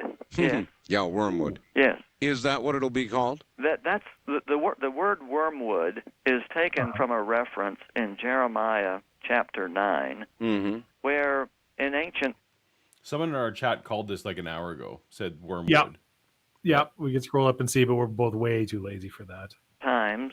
I just realized too, Vishanti isn't here. I think this is the first show that Vishanti hasn't been part of, and I'm a little sad. Apparently, we've made people angry. Oh, there you go. I mean, I get it. Israel's great apostasy. God gave Israel poisonous water to drink with your hair, called Paul? wormwood, and so this is a true story. My hairdresser, I got a text today. My hairdresser was looking at her, got injured. There was some kind of hair cutting affecting injury that they suffered.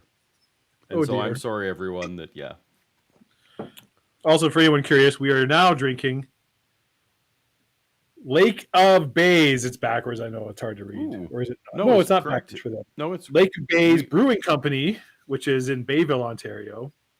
It is an IPA, which is why I saved it for when I've already had a number of drinks, because IPA is the Starbucks of the beer world.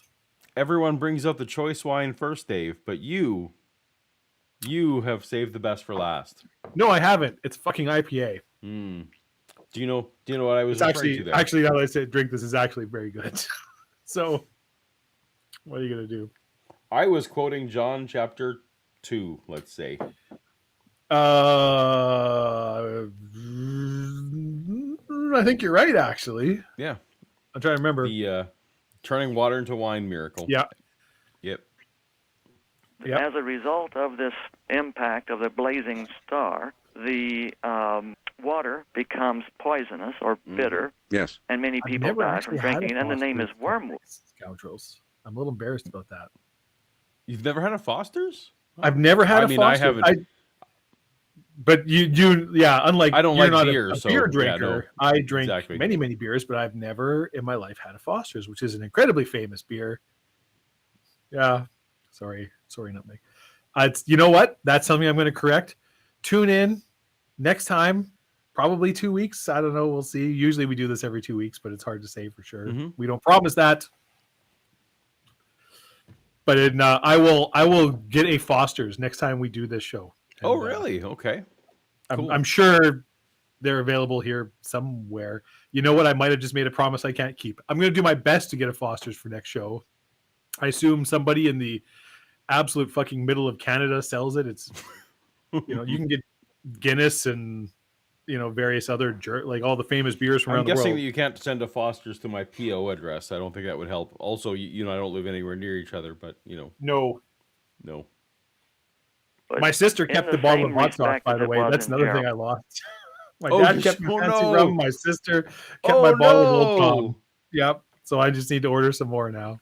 Well, Shannon will empathize. Well, you can get whatever. I will Venmo you the No, money. so I hadn't tried it. I don't. Okay, we shouldn't. Everybody doesn't need to listen to our boring talk about this. But I'm ordering like a case of fucking 24 bottle. I'm going to call them and be like, "What size case do these come in?" Because Right, so many okay. people in my office also tried it. We're like, "This is really good." And it's like, Oh no. what's a case? Like, what's a whole box of this? What do they come in? 12, 24, 50, like whatever it is. Right, Send exactly, me yeah. one of those. Yeah, and Exactly. we're going to do that. Yeah. Well, yeah. Though Nobody Shannon has and I are any in fucking for- clue what we're talking about at No, all. I but apologize. and we don't want to tell anyone. Please don't No. mention it in the chat because if more people find out about the sauce, there'll be less for us. Yeah. So, It's a very good hot sauce. 9, and I you think don't verse get to- 15, if I remember. So the asteroid itself is not called wormwood, as we would Old and label boring, it. yeah, Rather, it is. its Old and significance boring. has the same as the poisonous waters as in Jeremiah. Larry, will we see it coming? Probably because they come from fucking millions of miles See away. it coming. We've hit the part of the show where Paul and I are getting more and more sauced, and That's all right. we're going to be making less and less progress as we go. But So- this is although I where the think- gold happens, Paul. I like to think That's this is right. where our best content is. So the description of the show said that 2 Christians lay into the main guest. Yeah. I'm wondering if we've heard them already. Like it doesn't. We've had lots of Christians laying into that. I'm curious as to Yeah. whether we've already heard them. Well, from Or your, more what do is you yet to have come. on your? How much time is left on what you have? Oh, there? hours because there's just because this is you and I discussed this pre-show. The Art Bell show is 5 hours long. Oh, don't worry, Shannon. You're going to get yours too. It'll be fine. So when Dave and I try and do one of these shows in like 2 Yeah. hours, we're obviously not going to get the whole episode ever because it's 5 hours long. Yeah, it was a Now- 5 hour show. Yeah. Now we cut out. They come now with the ads removed, and I take out the portions where they're playing copyright music because that's just a thing you could do on AM radio, and I can't do that on YouTube. But still, the file for this show, for example, Dave, even with everything I chopped out, was 2 hours and 13 minutes. Yeah. So we're just And there not would be gonna get like, there. but there would be also like just open calls at the start before the guest came. Just Correct. you randomly call in and talk about whatever, which we don't really ever do much of that. And But I'm hoping we actually get to it because this episode, the guest was first and the calls were after. So if we get through the angry Christians, we will get to just whatever random calls. I don't know if that's incentive for us or not incentive for us, but I feel like it's incentive. Paul? all right. I feel incentivized. Well, Do you feel incentivized? let's get a little bit more in before we have to do more trivia. Well, before we get too much more in, Paul, it is the whatever West part of the hour, 10:45. Look, I don't fucking know. It's the top and bottom of the hour. but I don't know what I the- was hoping we could now. This is the last question, is it not? It is the last question. Question 7 is I thought coming up. maybe we There's would only drag 7. that out, but okay, No, well, that's fine. I'm. Should we save that now for the you're top gonna of make the me hour? seem like No, I think you're right. I think we save it. Maybe what does chat think? Should we save it for the top of the hour? Just give it another 15 minutes, and then right at 11 o'clock. That feels I like feel 11 like o'clock the trivia shit. people I just are doxed just gonna. myself my time code. That's right, yes. You hate to do that. Yeah. Let's do it now. Let's do it, and then the people who will be left will be not these trivia. That'll be Yeah. the pure I mean, when toast people to are toast mad and people. No. Well, we got 50% of the current votes are for now, and 50 is for top of the hour. So, I don't know. Yep. Paul. This is your show. You All right, you decide. We're doing it now. I'm just so delighted that the game is actually working. Far be it from me to All right, so derail your show and take over it. start the countdown. We're gonna have it. We'll see if hopefully Easy we can Cat has stump the promised that cyborg. they're not going Stump to the leave. They're going to stay cyborg. here till the end. They promised. The question's counting down, my friend. All right. Ooh, chemtrails. Known to the blind masses as contrails are what? Unknown substances, often disguised as fluoride, added to civic water supplies. trails of water vapor commonly left by jets in certain weather conditions, found on particularly fun mirrors throughout the 80s and 90s, or chemicals seeded by aircraft to control the weather and influence our minds. This may not separate the herd in as much as we want, but we'll see. No, it was a bit of a trick question, but not really. I enjoyed the mirrors. The mirrors answer was fun. As a bit of fun. As a little bit of fun. We like have fun around here. Oh, you actually got a bit of a split. Dave. See, a Good bunch of people job. fell for the trick. Mm, That's what contrails are. That's what the real, but you know. but it's not what congratulations chemtrails. to everyone. So we're at some point. I'm assuming this is gonna. Oh, so now I can. So everyone's seen the answers. I can skip to the game I end. see Here we Cyborg go. put number 4 in, so I assume that. Oh my goodness, we have an upset. We have an Uh-oh. upset. Jordan Cyborg Rodriguez. Did Cyborg not get their answer in fast enough? Cyborg must, or they left the chat perhaps. No, I can see them. They wrote 4. Oh right there. no, but so his. Oh, all right. Well, we had no. Cyborg must But have missed. I Cyborg must saw have the missed 4, that I saw answer. Cyborg's 4 come up after the timer had stopped, so maybe it was missed too the late. time. I'm sorry, Got it, Cyborg. didn't get any time. So congratulations to Jordan Rodriguez. Jordan, what I want you to Yeah. do when this is done, I want you to message me, leave a comment on this video. Hey, let me know. congratulations, Jordan. Yay, Jordan, well done. And also Number 1, congratulations to Nutmeg, to Apologies to everybody that I Flags. bamboozled with that last question. That's I was a right. bit of a dick on the last one, I admit. we it. had 7 people who got 6 answers right. So congratulations Congratulations. to everyone who stuck around Oh, with us. Vishanti showed up. That's funny. I was literally just talking about, I think this is the first time we've done this show that Vishanti wasn't here. Paul can confirm. I literally missed you. It was like, It Ryan- was a literal yeah. thing that happened. yeah. So All right. You Well, know, trivia glad night. you're here. Now has Shannon a is winner. 17th. No, that's very good. You did really good, Shannon. That's great. That's good. There's nothing. I was thinking about a funny thing I saw on TV earlier when I was laughing. It wasn't at your efforts. I see. Very good. Well, Mhm. and also let us know both in the chat and in a comment afterwards. Let you know, did you enjoy trivia night? This is something we should do again. If you have how did it- suggestions, if you have suggestions, how did it go? Any I got a goddamn microphone, Shannon, so I will say whatever I want to say. All right, so we have a super super chat that chats. we're obligated to read. Maybe I should have you read this one. I'll just go ahead and read it there, Mhm. wino. The Demos states, capturing Polyanity is so hot right now. He's What so I hot. like is Actually, I don't. I watched Zoolander within the last week. That is, yeah. I also think that you don't understand what that is a reference to, and I like it. Yeah, I sure don't. Nope. So that's great. I got no time for your jibber jabber on all your channels. So back in the days of I was busy praying. Three's Company, installing some shelving was a euphemism for having fun in certain ways. So congrats if that's either way. It's talking about butt stuff. So Dave, super chat for you. Yes. Super chat for me. Skeptics and Scoundrels, my new best friend. Sorry, second friend. Paul's my best friend. Says, your first Fosters are on me. Oh, hey, there we go. Fantastic. Thank you. They're usually $3 USD per 25-ounce can. Buy 2. Only get the green ones labeled premium since they're the best. Well, you know what? I will make every effort to make that happen. If you show up the next show, Skeptics, I hope you get to see me drink my first Fosters.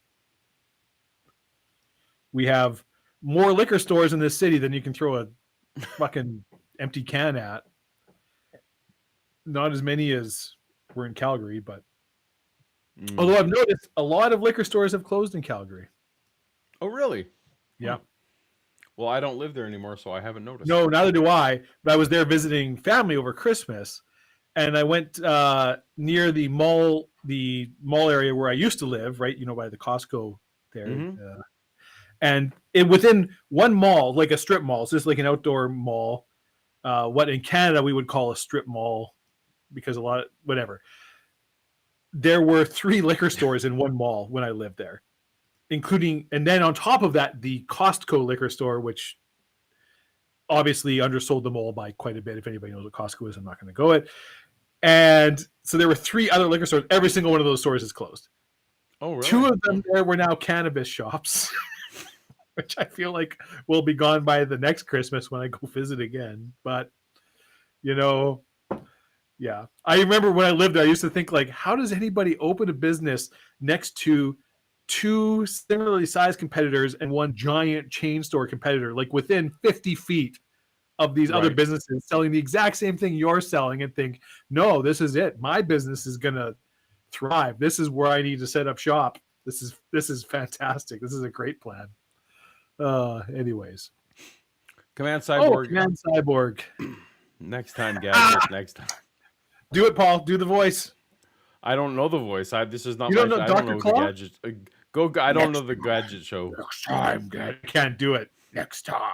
He's got, he always had Dr. Claw and he had the little cat. You never watched I don't. Inspector Gadget? No, I never did. Jesus, No. you're a sheltered kid. All right. I know. I was a sheltered child. You watched fucking V. How can you not have watched Inspector Gadget? Okay. So, anyways, I think that Inspector Gadget fell between the time where I was, like, my kids. I think I had infants. Yep. Because as a good man, Inspector Gadget was like the 80s, man. Like 83 to 87. Yeah. Then I like just you were missed it probably a somehow. teen. It's when I was in school, like elementary school. I know there was a phrase like question? "go Gadget," and then like, it was "go Gadget," whatever. Like, and then it was like, you just had the thing. Go Gadget arms, go Gadget hat, go whatever. Yeah, right. All right. Well, How much I'm to now have excited shave off your because entire beard and eyebrows, and you do the next episode like that, and no glasses? 5,000 American dollars, anti-theist atheist. For 5,000 American dollars, I will do that. I was just wanting to say that because Command Cyborg gave us in whatever this SEK currency is, that probably saved me some good shipping by having him not finish in Yeah. post. What is the, at the risk of being grossly ignorant, what is that, Command Cyborg? I guess we could Google it, right? We could Google it. I feel like the Art Bell is Yeah. Oh, now you're gonna see my weird. Anyway. Now we're gonna see your Google home screen. That's right. My weird Google history of girls. things I'm looking up for Ken Ham things. Swedish. Oh. So there you go. Kronar, is that the Swedish currency? So I was at the Sweden Almost America game where Sweden didn't manage to win. I'm sorry that I was cheering for Sweden as best I could. I was actually too. Every Canadian was cheering for Sweden. Well, there's a lot of Canadians that really hate Sweden hockey for, a lot of history. There's a lot of history. Yeah, no, there. but Canada has a exactly, pretty good rivalry with Sweden for hockey. Yeah. Swedish kroners. Yes. There we go.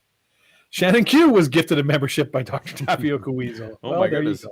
Oh, wow. We're just getting gifted memberships all over the map. Cool.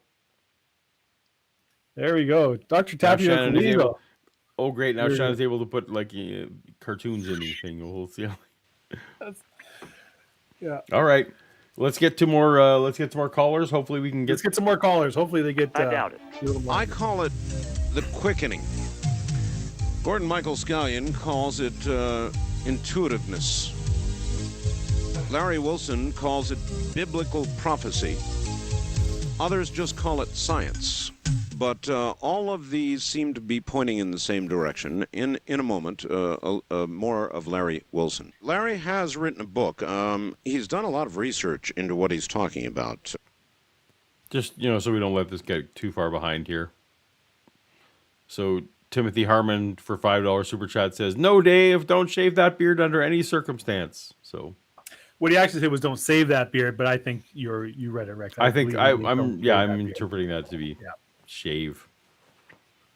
This morning. It's called Warning Revelation is About to Be Fulfilled by Larry Wilson. And it's a 140-page book. It's fairly substantial. And he's offering to give it to you. I don't think he knows what he's in for, but he's offering to give it to you, and he's got a number. Okay, so this validates my thing that I said. There Yeah, you go. Your story checks out, Paul. my story checks out. And I 140 guess page all you book. do It's is call. fairly substantial. Very, very substantial 140 page. 140 page book. He's offering to give it even for free. I don't think he understands what he's out for, but Call it, Larry, and ask for a copy of the book. That's right. The number, if I've got it right, is 513-848-3322, correct? That's correct. I'll give it again. 513. You all out there listen now. Our network gets 1 million calls the next day about this kind of thing. So take it down. 513-848-3322. And they can call it right now? Yes, that's right. All right. You don't know what you're in for. Well, we are. Is anyone calling the number? Let me know in the chat. Is anyone calling the number now? I would love what's. I didn't take it up? down, Paul. Art warned me and I didn't do it. Yeah. The book is absolutely free. There's no obligation or any hidden strings. We just make it free as a way of saying thanks for listening. Here's the facts. Dear Art, personally, I believe the writing of the Bible is a warning. We can't let these doom criers, that's you, Yes. make us believe there is no hope. There's always hope. We have been getting warnings for a long time. Let's start doing something about it. Tony in Vancouver, Washington. When one listens to you and people like you speak, Larry, it seems there is an inevitability to what you're saying. And but then you sort of qualify it and say, but maybe it won't happen. Well, Art, Good point. Mm-hmm. Good point. you've only heard 1/5 of the story. The whole story is a rather exciting and glorious and all-encompassing story. And it's about a rescue, a dramatic rescue, and the establishment of a world that will be perfect. It's bad news and good news in that order, if you will. Yeah, well, yeah, that's the problem, in that order, and the close-in prediction that you're making about, a big piece of rock slamming into Earth, Yes. the ocean, then the landmass, and a Yes. quarter of the Earth's people dying. Yes. That's the bad news. That's pretty bad news, Larry. Oh my God, this I mean, reminds me so much of like some youth pastor I heard. It's like, but this is an exciting story. It's the story of a rescue That's right. and God's love and the perfect world that's going to be created.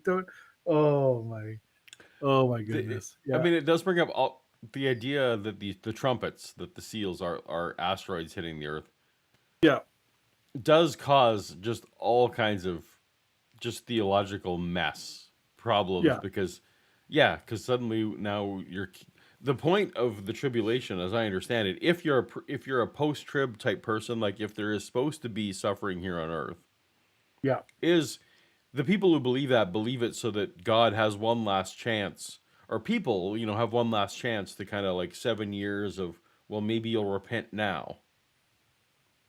But if God's just killing everybody, because I don't buy if there's an asteroid hitting the Earth that is miles in diameter. We're not talking a quarter of people dying. Like, it's way more than that. no, oh no, Yeah. no, that would be, billions, Yeah. billions of people die. Right, Exactly. So, this is not an effective way for God to allow. Why even bother? Just get to the resurrection then. In terms of scale Yes, of it 1 is. to 10, that's very bad. It is. news. It's very sobering. I don't mean On a scale of 1 to 10, that's very bad. I like that line. On a scale of 1 to 10, that's very bad. to trifle with it, but by the same token, if that's all there was to the story, you would have a sense of helplessness and hopelessness. But that's not all there is to the story. It is the dramatic part of the story. Mm-hmm. But here's something that I think that might help your listeners, and perhaps even as you are so instrumental in talking to so many people of varieties of backgrounds. And What are you giggling over there? Just as guests, like just the whole Yeah. He's getting his. I also was laughing at South Park references and Shannon's incredibly poor sportsmanship, but this guest is cracking me up that he's just like, and how like this is by far the most hostile I remember ever hearing. I Art do be not with. remember Art ever he's had Like- people coming on saying that Sasquatch turns invisible when Yeah. people are like that he has some kind of natural selection that like just when people are around I can turn invisible, and like he's Yeah. had outlandish claims like crazy, and this is the first one I've heard him put the screws to. Yeah, Yeah. this is the. I don't know if it's because it was clearly an unexpected guest or what. Like he's been pretty much dead against this guy.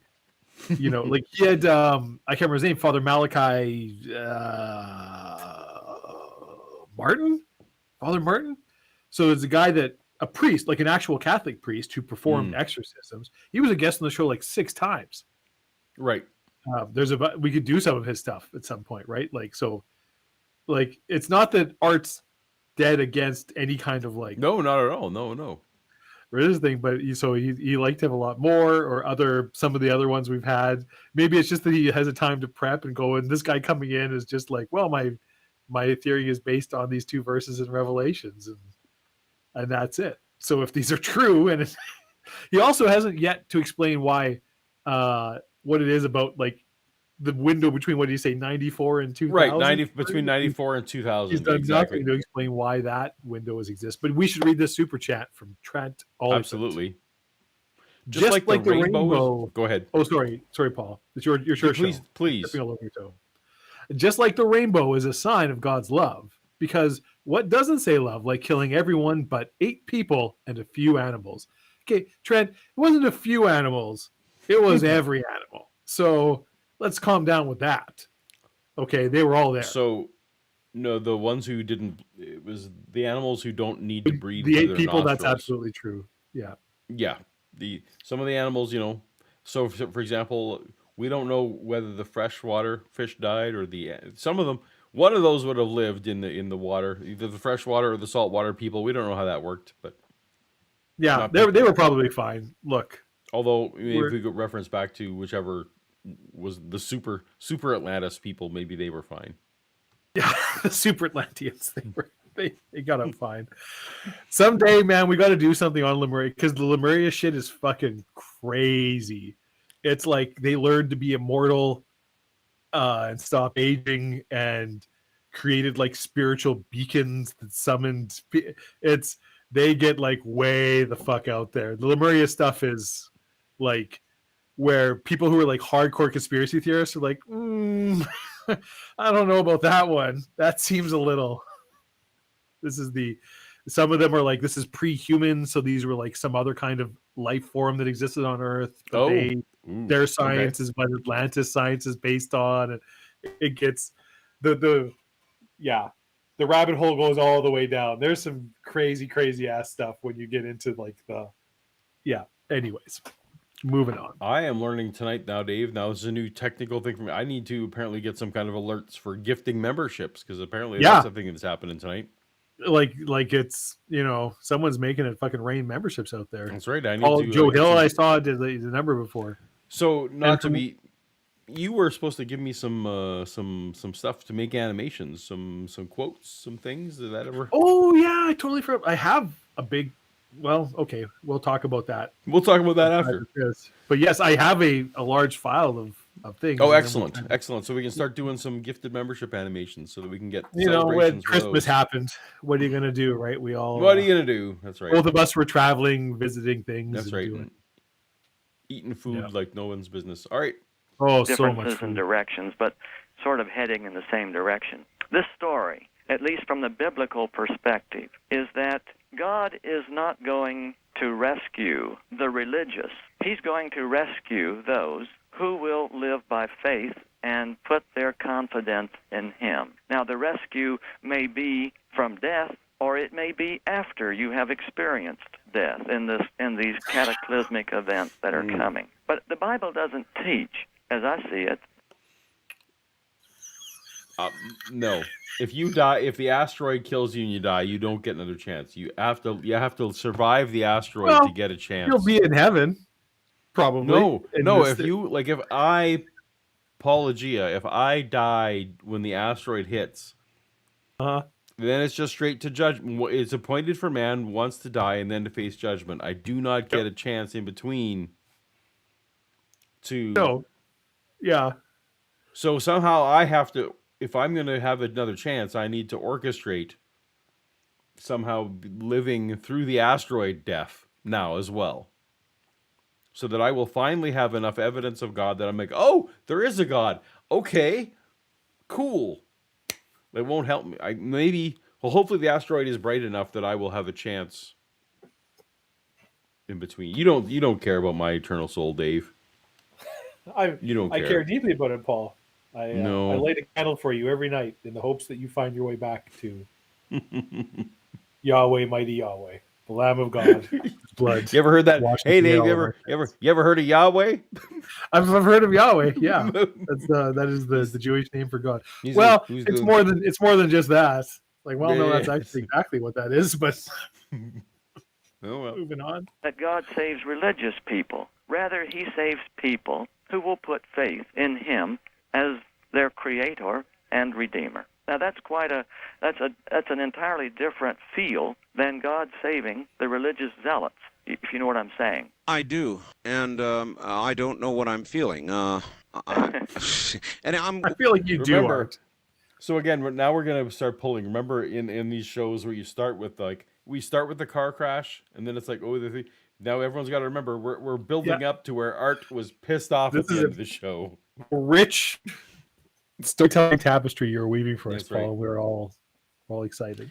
Yeah. Now I've blown the narrative. The trouble is, so many people have shown up here.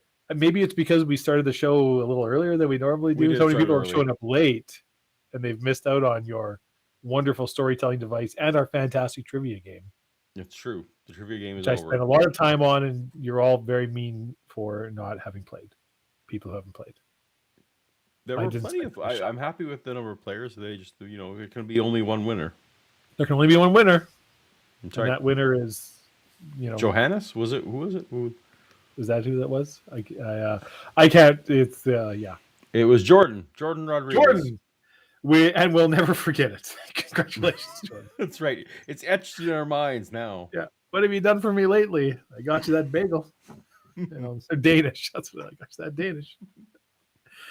What I'm going to do is go back to the phone. East of the Rockies, you're on the air with Larry Wilson. Hi. Mr. Wilson hasn't stated that. Also in Revelation, it states that the angel will throw the millstone into the sea, destroying Babylon. In 1996, we're going to send a rocket up to monitor a near-miss asteroid that's coming by, and supposedly in 1998. The problem is it may hit, and I think Babylon is a euphemism for Sodom and Gomorrah. Spoilers, in case it didn't hit. I want to hear how Babylon is a euphemism for Sodom and Gomorrah. And what that which is us. Means. Which is Hollywood and the West Coast. Las Vegas, especially Las Vegas. They didn't even have the word woke then to use. What delights me about, because I've heard this a number of times, as I'm sure you have, Paul, too, the modern Sodom and Gomorrah, right? Sometimes the U.S. and Russia, or Gog and Magog, and the whole, right? Yes.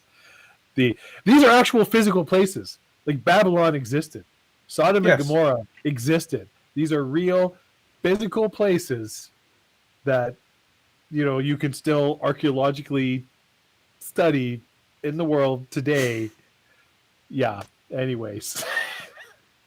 They will not be able to He's absolutely right. it. There were writers who were like, it's a euphemism for Rome. It's a euphemism for, like, you go to whatever century and somebody has, it's, Constantinople. It's whatever the sort of den iniquity, whatever the big metropolitan city, whatever the thing was. This is Sodom and Gomorrah. And anyways, we've talked about prophecy and how you just slot it into whatever current. Fuck. When the EU became a thing and the euro and all that. Oh my God. Right. Oh, absolutely. That was all one world government stuff. Absolutely. Yeah. because I believe we'll be in World War III after Bob Dole becomes president, unfortunately. Well, gee, you're just a bowl of cheer. That guy Art's was just straight up salty here. Yeah. prescient. This is all gonna happen when Bob Dole becomes president. Bob Dole becomes president. Don't need any facts. Nope. Yeah. That's right. All right. Thank you very much for the call. If there was anybody who could outdo you, Larry, maybe he just did. I think so. Oh my God! All right, west of the Rockies, you're on the air with Larry Wilson. Hello. Hi, Istanbul this is is Dave from Istanbul. Fresno, California. Hi, Dave. I just wanted to ask Larry, which cataclysmic event is going to do us in first? Good question. Here is an interesting thing. In Revelation 8, verse 5, there's a scene in which John writes that he saw an angel in heaven ministering at the altar of incense. And this angel cast down his censer. Now, bear in mind, this is before the trumpets began. Okay, Right. that when this angel casts down his censer, there are four phenomenon that will be observed around the world, all at the same time by all the people of the world. All right, so which one is first is his question. All right, there will be rumblings, thunders, flashes of lightning, and a global earthquake. The whole earth will tremble. Then the first trumpet will sound, which is the meteoric showers of burning hail. And secondly will be the asteroid impact on the sea, the asteroid or comet impact upon the land, and then the volcano ring of fire eruption. That's the order of events as I anticipate them to begin. Sounds great. Now, Yes. Sounds great. I feel like this is where I felt like maybe you and I had different. So, like, there was never a point in my life where I would have listened to something like that and been like, "Oh yeah, there is going to be an earthquake that tremor like the whole earth, like all of this is literal and real." Yes, You know, I did. Myself and my parents would have been like, 100 "Yeah, like that's crazy. You're talking crazy talk. This is just some kind of like whatever metaphor. Revelations is largely just something you sort of ignore because it's just whatever at the end of the Bible, and you just whatever. Who knows? It doesn't really matter." Yeah. No, so I don't know if I ever talked to you about this while we were doing in our comic book when we were doing comic book conventions together and that kind of thing. Yeah.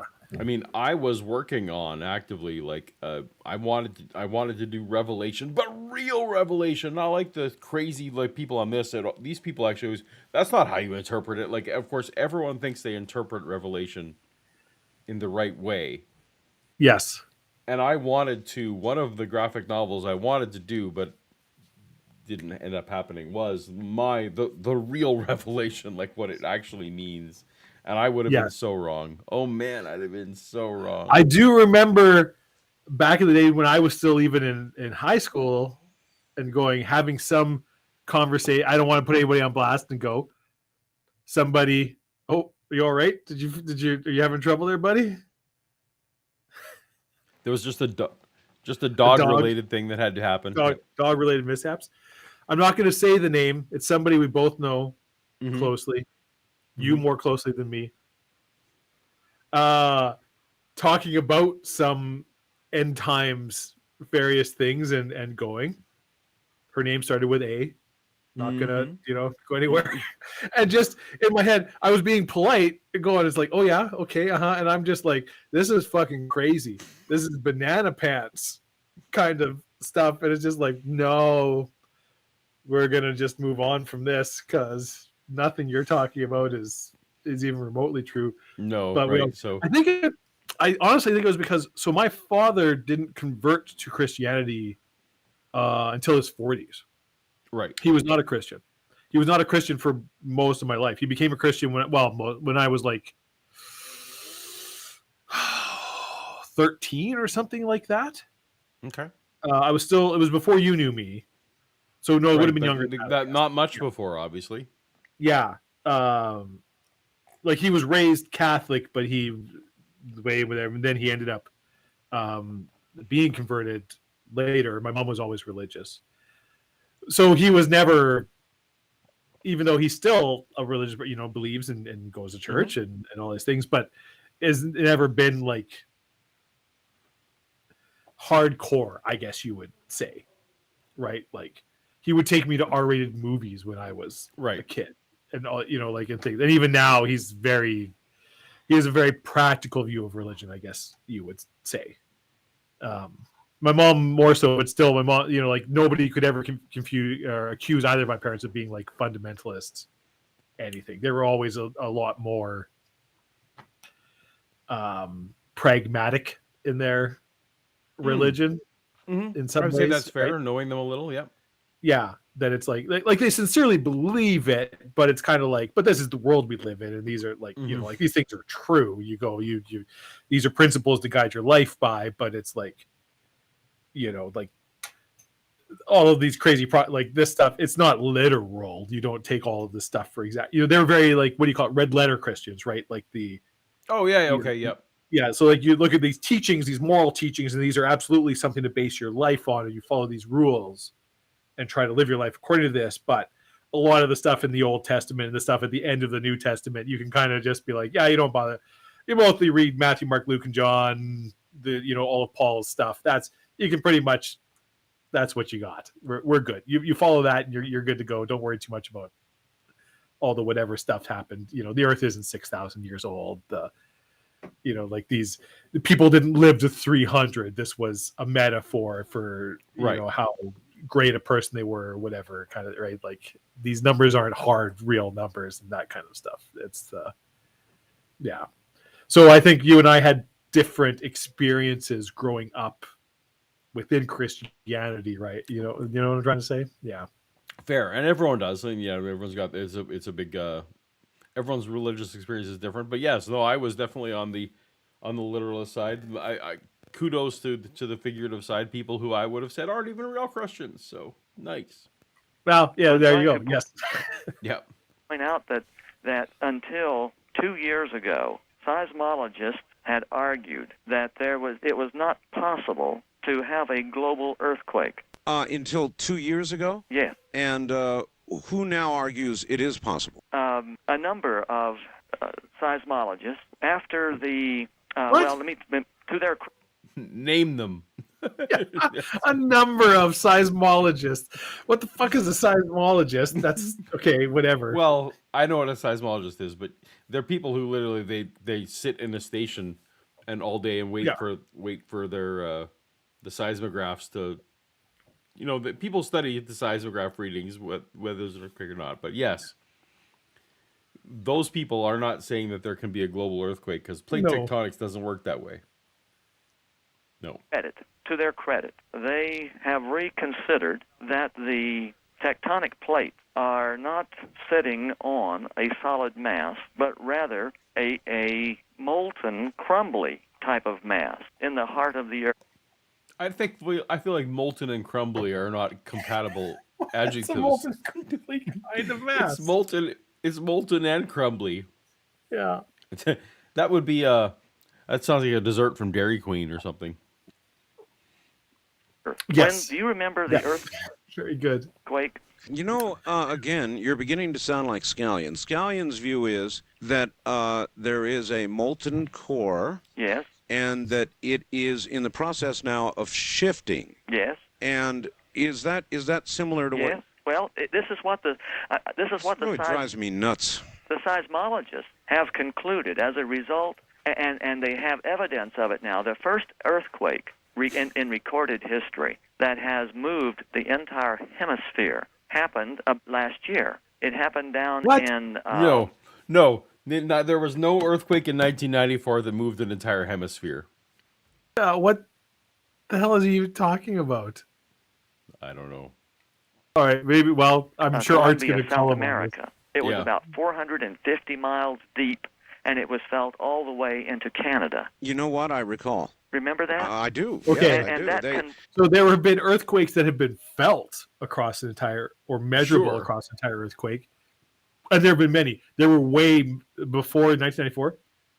Freaking Krakatoa, the volcano, is famous that the shock wave was felt several times around the world. Like this is so. When was Krakatoa? I think it was like the early 1900s. I want to say. Do you know what I'm talking about? Does Krakatoa I do know what maybe? you're talking about, but I couldn't. I'm not Wikipedia on this. No, one. I don't either. Somebody in chat might know. But like when Krakatoa erupted, there were scientists in Britain and like U.S. and around who felt the shock wave, and then felt it again as it traveled several times around the entire Earth because it was such a powerful eruption that people in Europe and North America felt the 1883. So long enough ago, so there weren't seismographs, but people were like, I felt this happen and felt, like, oh, there was this vibration and then a vibration again and then a vibration again as the shock wave traveled numerous times. Krakatoa is famous because there was a British Navy ship that was close enough to actually see it happen and recorded in their log, and people were able to afterwards go and be like, oh, because we have a specific to the minute measurement of this volcano, and people around the world were like recording, at this moment I felt a vibration and all my shelves and my walls shook, and you could Right. track the it's like, well, it happened this time in Greenwich and this time in Oxford and this time in Connecticut and this time in Seattle and this time, so you could follow the actual waves and piece it together after, and it was so that's why it's a very, very famous thing. Anyways, long story short, this guy's a fucking nut. Now, this isn't probably the point. Did you just say Greenwich? Greenwich, yeah, it's where Is it not Greenwich? Okay, yes, it is pronounced Greenwich. You're right. Is Greenwich? Greenwich. Because Greenwich, I just wanted to make sure, because sometimes I find out later that, and this is a sign. I never mind if someone mispronounces something, because I've learned now this is a sign of someone who reads more than they talk to people, and I can respect that. If you have any person who reads more than they talk, that's a sign of respect. But I just wanted to make sure that suddenly I wasn't like, wait, have I been saying this wrong the whole time? No, you were saying Greenwich is correct. So but it's it is not Greenwich Mean We're Time. welcome Okay, to perfect. British English. Yeah. All right. Did I ever tell fair you enough. about my calculus professor whose name was No. spelt Bruttenholme?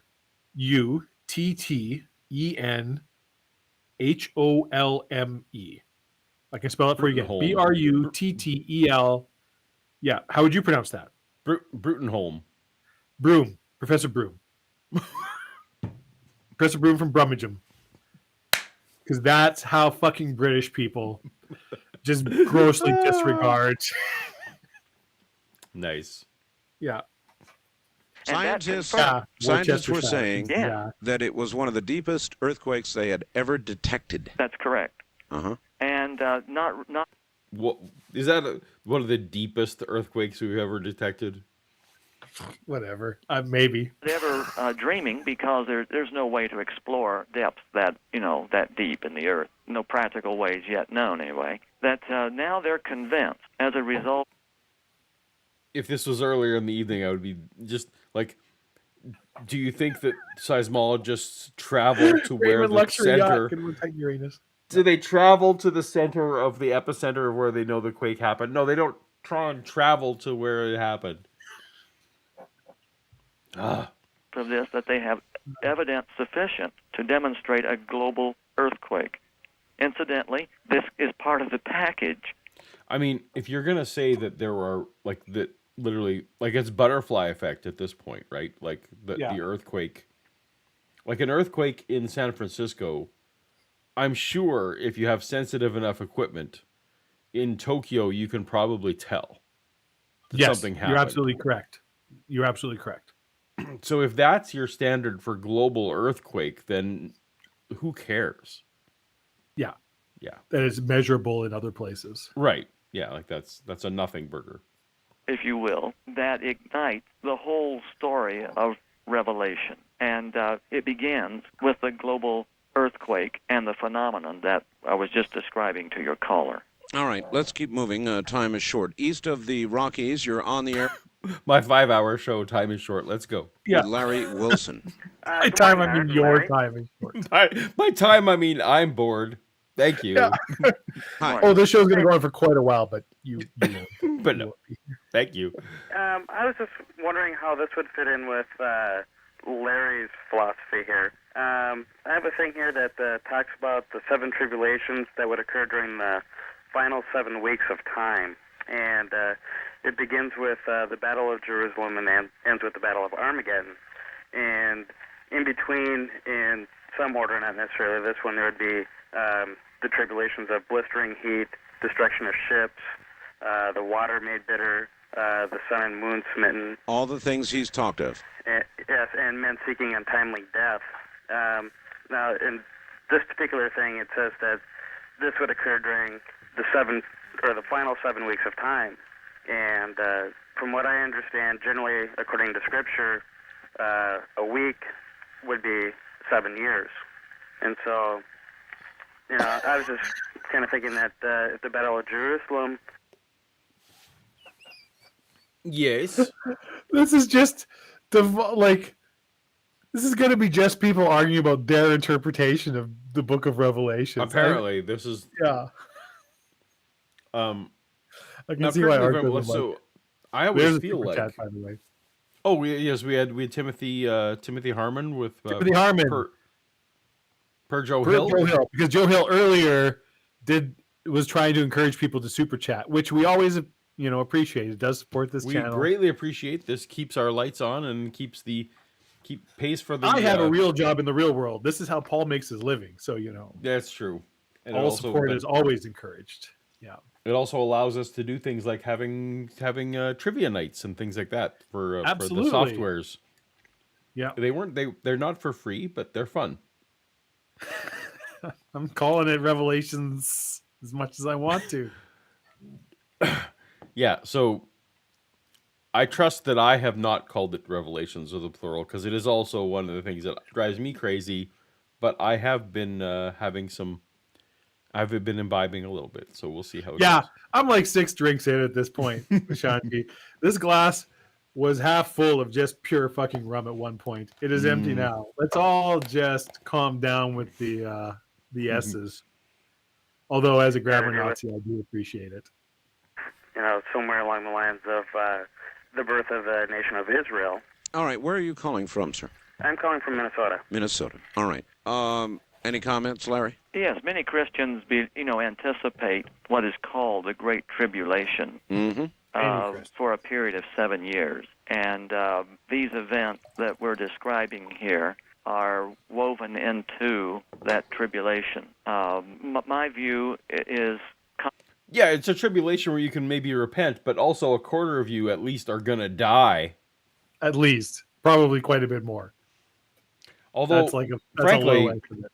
So when I was a Christian, I didn't hold to a pre-trib position, but man, I wished the pre-trib was correct, because if you take it literally, like the description of the tribulation, it's a bad scene, man. Actually, the asteroid may be welcome. You don't want no part of that. No. Yeah. Contrasted just a little bit. The good news is I don't believe that the tribulation is 7 years, but rather 1,335 days, about 3 years and 8 months. And the tribulation commences that is spoken of in the Scripture with these cataclysms. Well, remember, what was the guy there was a guy on here and he was just arbitrarily dividing by 3 in an earlier show, one of our episodes. That was Nephilism. So there was the one caller during the Nephilim show talking about how, so it was an open lines. We were listening to some of the chat, and he was talking about how famous people always die in 3s. Oh, right. Right. Yeah, I guess. Or maybe just people die all the time, and we arbitrarily assign numbers to them, but it doesn't mean anything. So it was one of the times where Art was just like, yeah, no, actually, that's completely not true. And you just, you can group dead people however you want. Yeah. Yeah. So Shannon Q, what in the ever-loving... Say it, Paul. Say the word. Apostrophe K is the black box. I'm assuming that it's this, whatever's happening here. Well, you've seen all over chat. I actually have been curious myself. I don't know, is that like a gift that isn't loading for us, or is it just must be something that is probably... Is this a reference to your black shirt, Paul? That perhaps maybe so it's possible. that I made an icon that was literally just a black box. I mean, you clearly have, because it's right fucking there. I'm looking at about Apparently it's 80 of something them that. on my screen right now. Well, So I I have think- no answers. I think I have the no evidence is answers. overwhelming that you did, in fact, make a. Black box emoji. Yeah, like that's. Can't really disagree with that. Because you know, Now, because why it's you right did in that- amongst the Shannon Q cartoon. That's I don't know what happened there. Cosmic event. West of the Rockies, you're on the air with Larry Wilson. Hi. Hi. I'm a Christian, been a Christian about 8 years, and I've studied prophecy. That's kind of a main focus, obviously, because of the quickening, as you say, Art. I think that anybody who said...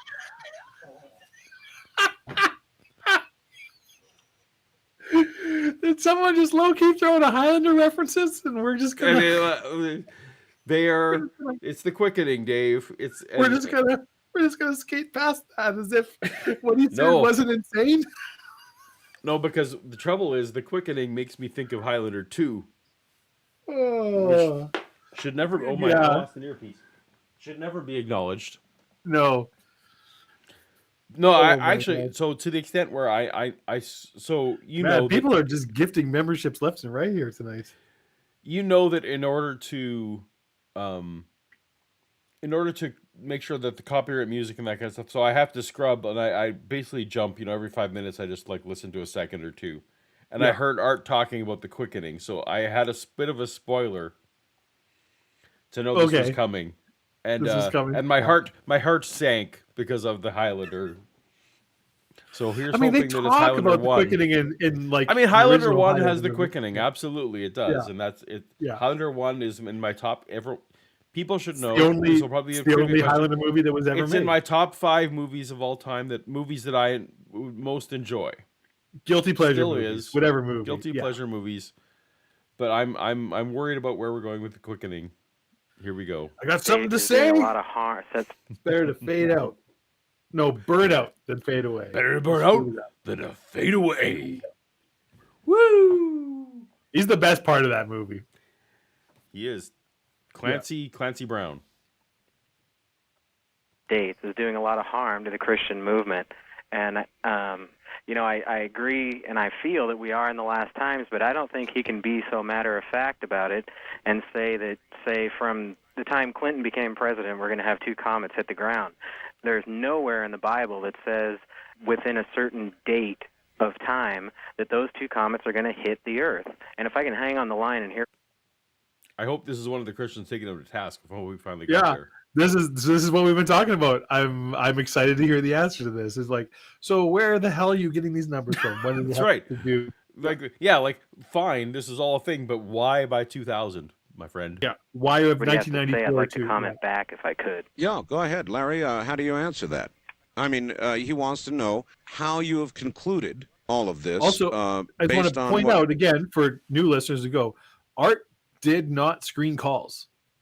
Famously, No. there was no screening of any kind, so he never knew at all who was calling, what was. So you got all kinds. So he was, there you go. So he wasn't like cherry picking the calls to come in. This is just these are the people that are calling in and are first in the queue to talk to this guy. Yep.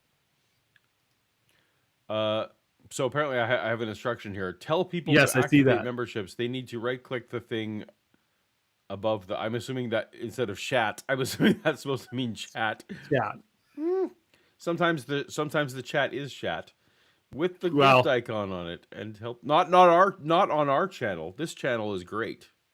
Our audience is amazing. Anyway, If you want me to do something like that, Atheist Atheist, you better super chat. You've 'cause studied in the Bible. I don't do nothing for free. Yeah, no, that we don't do directions that. Yeah, not at all. If you're good at there something, never do but it for for free. $2 maybe. Well- no real time. How do you know it has begun or is about to begin? I'm sorry. Well, in Bible prophecy, there are, as I find them, about 12 to 15 specific time periods. For example, in Revelation 13:5, there's a time period of 42 months. In Daniel, there's a time period of 70 weeks. In Revelation 20, there's a time period of 1,000 years. But my point is that when you add all of the prophetic time periods together, and divide by 3, they produce and reveal a large pattern, the same kind of pattern that scientists use. Not the No, scientists don't. No. The same, Paul. This is the same kind of pattern that scientists use, also known as a pattern. Which, by the way, scientists don't use. No. same pattern, but the same type of pattern. Caller, that is what's unnerved me. You know the way I. Causation is not a pattern. No. You know who uses that? When I was in high school, and I would do like a chemistry lab, and you have like you measure whatever thing, and you have your graph, and you'd have your points that you put on, but then you see one is like way down here. Sure. And you just kind of like, well, what if instead of 3, this was 7? Oh, hey, look, now it fits the curve perfectly.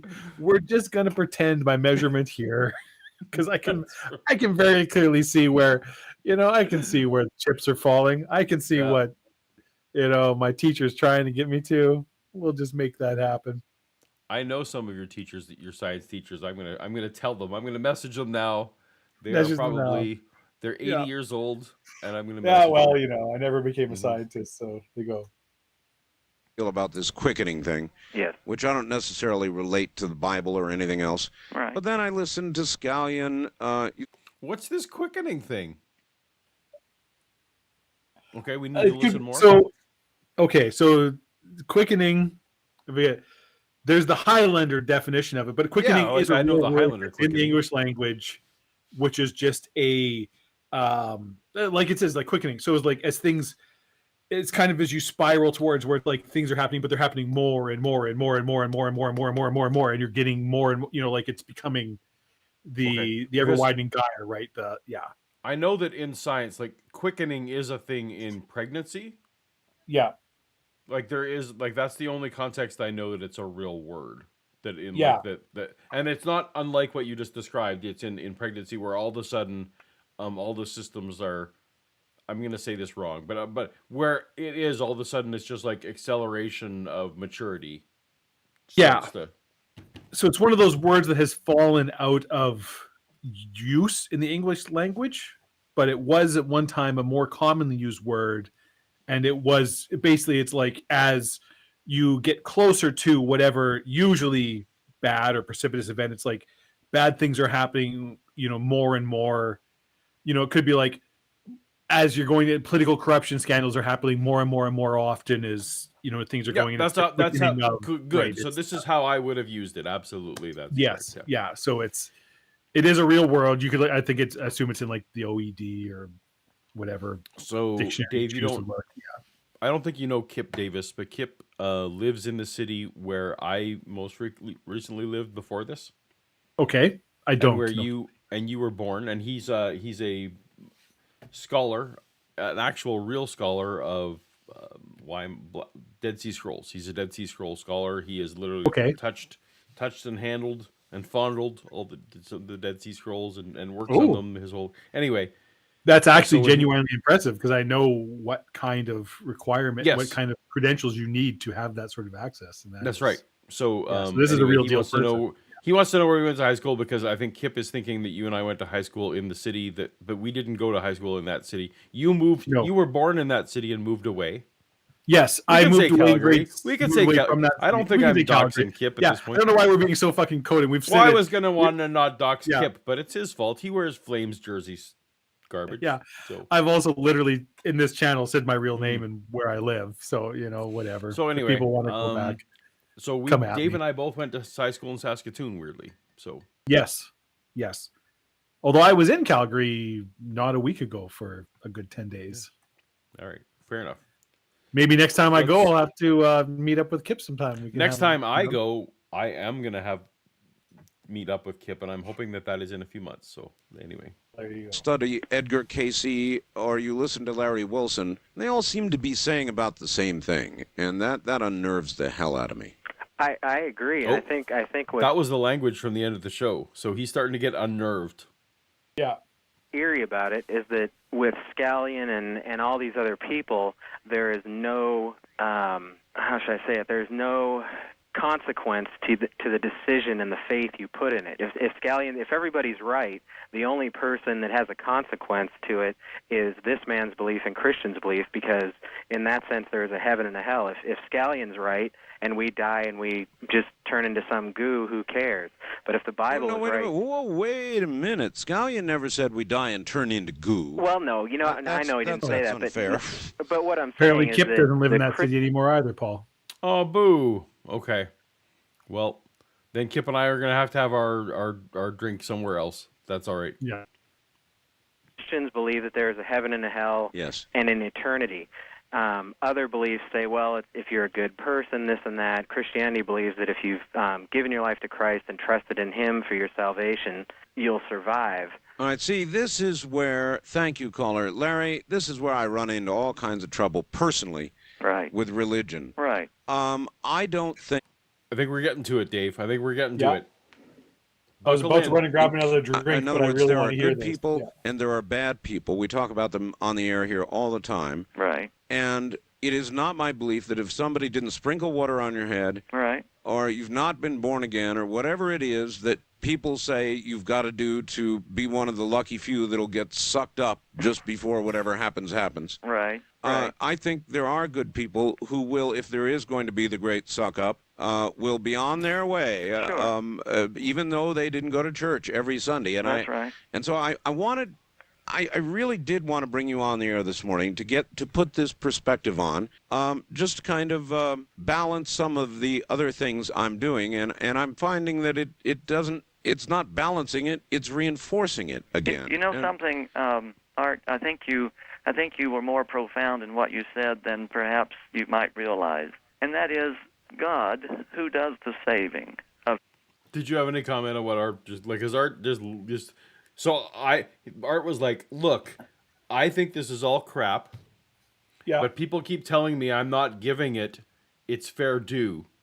Yeah. And so they said, well, here's a guy that you can have on to make it make sense and to make it seem fair and to make it seem right. Yeah. And you were that guy, and I brought you on, and it still seems like crap.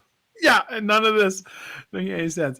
And he even throws out the, I would argue, biblically supported opinion that there will be good people, non-Christian people who are, when the roll is called up yonder, they'll be there, which I always believe was something that's supported, because I can't remember the verse. You might, where it's like, you will be surprised by some of the people who are. Oh yeah, Matthew. And people who you think not everyone won't be there. Not everyone who says to me on that day, "Lord, Lord," will be accepted into the kingdom of heaven. Yeah, the separation of the sheep and the goats in Matthew, I think 17. Anyway, somewhere, whatever. Yeah, Bible. But yes, Art's just kind of like somebody.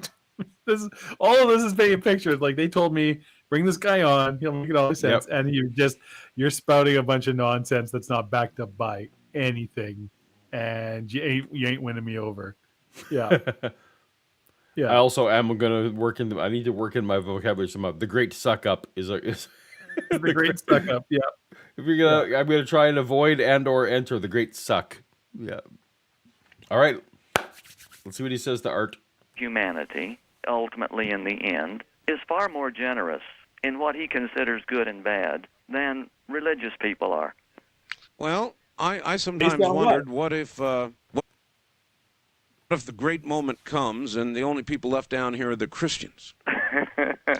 But there would be a lot of anyway. First-time caller line. You're on the air with Larry Wilson. Oh, he let him off the hook. Yeah, he's just kind of anyways. Yeah, I think Art realizes he's not going to get a satisfactory answer from this person. We're coming up on 3 hours. Well, yes, coming up on 3 hours. Do you you said you're about to go get another drink. Does that mean you're in for a while more, or what are you? I'm good for another while. I was about to ask you before I go grab another drink, how dedicated you are to your fans and loyal supporters. I'm up for a little. I'm actually enjoying. If we're gonna get possibly more Art sticking it to his guest, like this is Art just straight up being like, "You're an idiot." Yeah. So I think we both though alternate. So I will do solo first until you come back, and then I will Okay, then and then you need to, we'll reverse. Okay, so and I will you're entertain off your to masses. you're off to get a drink. Yeah, I will be All right, back see in you in 2 a- shakes of the Lamahose tail. And I will be Alrighty. right back. Hello. Hi, are you there? Yes, I'm here. Where are you, sir? I'm in Rancho Santa Fe, California. All right, go ahead. I can't believe I got through. I've got a bunch of things I need to say real quick. Do it real quick. Okay, first of all, the Bible's very clear on a couple things, that no man knows the time or the hour when Jesus Christ is going to return. Everyone Right. mentioned The the same Jehovah's comment. Witnesses have been doing this for the last century, and every time they predict it, they trip themselves up and have to reset the date. Yeah. Second of all, Yep. concerning all of these things, when I listen to your show, I hear all of this end times predictions, but not very many people say what is to be our response when we hear This all guy's of this. talking so and I fast. think what Just he's trying to squeeze it in. He's been waiting on the line. God is trying to get us as a people to do is to get down to our knees, get down to business with Him, and prepare our own hearts and our houses for what's coming in the future. And the Bible also. You said you were having trouble with, excuse me, I'm nervous. I can't believe I got through. The Bible's very clear that all have sinned and fallen short of the grace of God. Mm-hmm. Yeah. It's actually, I know that like having done call-in shows and just even getting comfortable, I think it's been like 6 months now or so I've been doing this channel. I get it. Being on air is something you have to get used to. Totally empathize now with poor people who had to do this. And then, of course, this is 1995. There wasn't even internet shows to get used to doing it. So kudos, man. All right. This is beginning to. Thank you very much for the call, sir. But we're really getting a little too close to actual preaching here, and I don't want to do that. And I've got to. Ooh, I will not. There's no proselytizing on my show. Yeah, I heard that. This show will not be where you can preach. That is for those of you familiar with some of the secular call-in shows that are hosted by friends of mine. Yeah, it's always a danger, right, when you have the call-in shows that someone might just head off on a rant. Yeah. So. All right, you ready to take it solo for a minute? You're just have to. I am absolutely ready to take it solo. I won't be able to pause for you, so you'll have to just talk over what's happening. I'll just talk loudly. I can be very loud when I need to. All right, sounds good. Yeah. Take off, Larry. But again, you've got a book. It's called Warning Revelation is about to be fulfilled, and you're willing to give it to people. That's right. All right. Area code 513-848-3322, correct? Yes. They can call right now. That's right. There's no charge. There's no strings. That's right. Nobody's going to come knocking. No, we're I not. noticed earlier in the show, Art was I wanna make warning him point this is a that bad we're not idea. affiliated or endorsed Not doing by it any anymore. church. I've got you. In fact, I don't belong to a church. We're not recommending a church. We are simply lifting up the Bible as a consideration for the understanding of the times in which we live. Mm-hmm. All right. Well, I appreciate your being on with us, Larry. We're out of time. Good luck to your operators. They're going to be busy. Well, it's been a privilege to be with you, Art, and best wishes to you. Larry Wilson, take care. All right, everybody. It's off to the... Well, we picked a terrible time for that Paul really to was a leave. troubling couple of hours. We'll be right back. This is CBC. I have here something that apparently is a great honor, and so let me read this, and we'll get into other things here. But this just came over my fax machine. It says, "Dear Art, you have been awarded the best radio talk show in the Phoenix New Times newspaper. The Best of Phoenix issue is very respected. This means Mortar Valley residents that are, well, I don't want to say that. Well, how about this? Anyway, While we wait Art, for what I'm Paul to trying to come say back, is this is a great ask any honor. question in chat. Congratulations, my I will friend. try my You're the best to best in answer it. Phoenix, Arizona. Talking the over world, Paul your because I can't friend, actually Rick. stop this talking over Last him. year, the award went to Bob Mohan, KFYI, and he sent the article, and here it is. It says, Best Radio Talk Show, Dreamland with Art Bell, Sundays. Oh, we made it to the end. Yeah.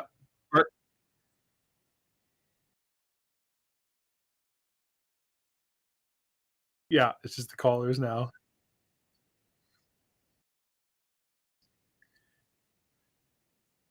The actual best time, yes.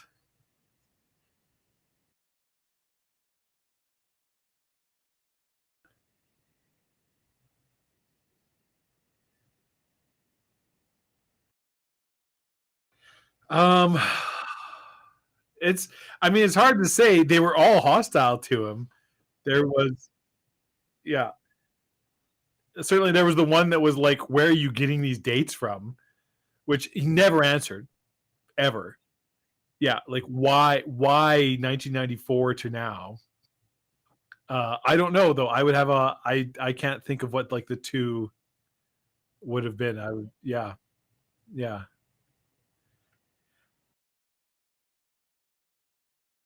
I mean, yeah, that's fair. I threw out the offer while you were gone that I would answer or try to answer any question people threw out in chat. Oh, someone's saying they can't hear you. I can hear you, but apparently they can't hear you.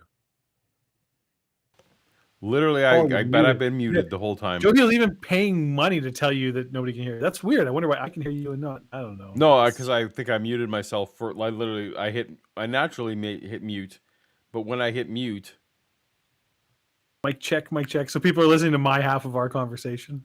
yeah. But I think at this point, I can see in OBS that I'm now fine. Unfortunately, I think that people can hear me now. And you're back. Yeah. So we're good. Yeah. So Yay, so very good. All right. because there's a delay, of course, in what we're running. So, Yeah. So as I you was can saying hear me before- because we have our internet. We have our Yeah, we have a secret special chat that you don't all get to know about. So no one got to hear me say any of that stuff, but that's fine. Yeah. I guess. So as I was saying before, I had offered chat while you were gone. Yes. To ask any question they want, and I would try to answer it. Make no promises that I'm going to. Oh, I see. So okay, so we're doing. But nobody has asked a question yet. So Art Bell random caller / Dave Paul. We can do Art Bell random call versus. We're doing an AMA at this point. Yeah. All right. 10 out of 10. Would Paul again? Oh, look, Jordan. So I think Jordan. I'm assuming he got gifted a membership either. So this is our trivia winner. Who knows? I'm just going to assume that basically every member in the chat now was gifted. Right. Anyway. You're Did I never get going to know Secrets of vaguely Life while agnostic? muted? No. I mainly was just Paul. expressed the. No, you keep that. You're like maybe. Oh, maybe. Keep listening to find out. God damn it! You just maybe. We need more super. We don't answer Secrets of Life questions to regular chat. Those have to be super chats. For a super chat, we'll tell you. Yeah. All right. So Art has received some kind of award via fax. Is that what I just heard? No, he was telling him that in Phoenix he had received some kind of radio recognition award. Oh, is this like he was the best show like a local, on Phoenix at 1 in the morning? Yeah, something like a viewer awarded thing in Phoenix. Right. Yeah. Folgers in my cup. KFYI. Crystalline structures on the moon. Film footage of the dissection that by in my morning Martian masturbation session. Now we're going to be sad that we don't have the bingo cards because now we're going to get. I mean, I can well. We don't really. I don't know how much. No, I'm not gonna. Yeah, Bigfoot actually an alien. In these days of talk radio, taking the blame for various anti-government acts of terrorism. See, this right here is the coast to coast I remember and loved. This is the shit that we gotta. Yeah, probably. Dreamland. Yeah, Bigfoot is an alien. Concerns itself with more celestial topics. Each Sunday evening offers listeners the opportunity to comment on the theories of experts, topics of alien abduction, the Roswell incident, predictions for AD 4000, as well as interviews with legendary abductees, including Arizona's very own Travis Walton. At the eye of this ideological hurricane is... I guess that makes sense that certain abductees have become famous. Well, celebrity abductees. My bluff was just called. Okay, Secret of Life. Do you have a Secret of Life, Dave? Because I am not really anyone's role model when it comes to life. I mean, at heart, I'm a nihilist, so this is... you don't want to hear any of my real advice. I mean, at the risk of skewing religious, I feel like the golden rule is a pretty good rule of life to live by. Treat people like you want to be treated. That will get you a long way in life. The secret your to life your thoughts, Paul? The secret to life is saying yes to opportunities, to experience, not opportunities, to experiences. Saying yes to experiences. When the universe karma, fate, reality, however you want to say it, opens a door. You walk through the door. Is that the? No, experiences. So again, it's a cliche to say, but like the things you can buy or the things that you can achieve on your, like the things you can. Experiences are the things that are ultimately, I think, when people have regrets and when people have, and on the flip side, whatever the opposite of a regret is, but like when they have a thing in their life that they cherish most, Yes. that those are in the realm of the experiential as opposed to anything else. And so, like when I look I would back agree at with my that. when I look back at my time, for example, working for George, working for Star Wars, working on Star Wars, while indeed it paid for my house, and I'm grateful for all that, and it, things like that. It's the experiences that I am most excited about, and when I look back on my life and the things that, with strongest visceral feelings that one can muster that I would change, they are all in the experiential. So, in 2017, I think it was, Dave. I don't remember my year of yes when I flipped a switch and I did my year of yes. I do remember because we actually talked about it. Yeah, my year of yes was like the greatest gift I ever gave myself. And it was like every time someone asked me to do something, I made a New Year's resolution. It was right around this time. I said, Yep. anyone who asks me to do something, I'm just going to say yes, no matter how badly I want to say no. Yep. And there were a lot of times where like I bit my tongue. I did not want to say yes, but I just did. And that was a great life-changing year for me. So experiences, say yes to any experiences because it's not a Yes. mistake. Anyway, I that's mean, all I got right now. There's always a thing. There's some things that are mistakes. I feel like you kind of know there's things that you just shouldn't do, especially given age and go, right? Like if someone says, "Hey, you want to I try suppose crystal so. meth?" Maybe say no, right? That's. I think that year I would have said yes, but Yeah, probably you shouldn't have. So if Yeah. anyone No says one- yes, yeah. I didn't actually surround myself with anyone who was that irresponsible. So Mhm. Just out to general chat. There are things where it's like maybe not, but as a general rule, what's the old adage? Use experience guided by intelligence, right? You want to. nope. If someone There's no someone rule in a that's white van absolute. pulls up and offers you candy, you just say yes. Yeah, The just say no, calm, thank you. unskeptical master of ceremonies, host Art Bell, broadcasting from what he refers to as the Kingdom Oh, of Carson, the man Nye after County, my own Nevada, heart. being the Another red green renegade fan county right there. it is, whose commissioners transferred ownership of federal land to the county. Bell prides himself as being the broadcaster closest to Area 51. It's true. The renowned alien crash site at Sorry, What are you laughing at? that spooky bed hair. That Who one? doesn't like? Yeah, the Paul movie body. That I've always one of my favorite adages that I've thrown out. Paul's probably heard me say this. That a friend is someone you ask to help you move. A best friend is someone you ask to help you move a body. That's right. And And a couple times I've described Paul. Paul's the person I would call if I'm like, if I had to move a body, That's Paul, right. I need you to help me move this body. I would call him because, yep.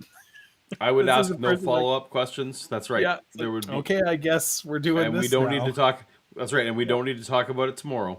That's right. That's what's going to happen. We need a tarp and some lye, and we're just gonna get this done, and it's the end of it. Yeah.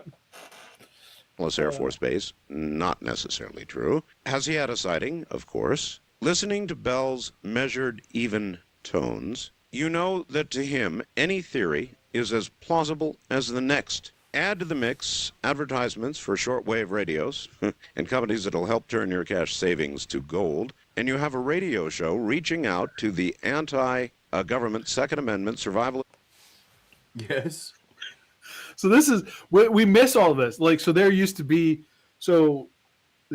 like a metric fuck ton of advertisements during Art Bell's show, because in addition to the that's normal correct. normal right. ads that you would hear during any radio program, you know, like on the whatever every 12 minutes, or I don't know what it like whatever it is, the regularly scheduled ads that happen during radio or television programming, like you have your 30-second ad spots and you've got, 3 or 4 of them, right? So you have a couple minutes of ads. Yep. Then they would have, Art would be hot reading ads, and there would be like 5 minutes. So after your normal commercials, then you would come back and it'd be like, now Art just reads ads because that's largely where his income came from, was the ads that he was reading. And it was always like, some of the ones they said survivals package. So it's like, here's doomsday preppers. Here's like food supplies that will last for years. How to, places that would take your cash and convert it to gold, so that when the global economy collapses, you would have the gold supplies. And sometimes it was literally like tinfoil to block signals. Like it literally was that kind of stuff. But also like, hey, here's a really good brush for brushing out dog hair.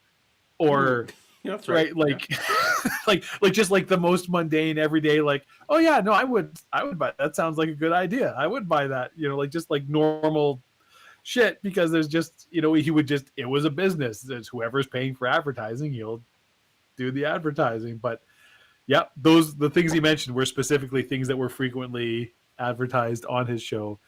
Yes.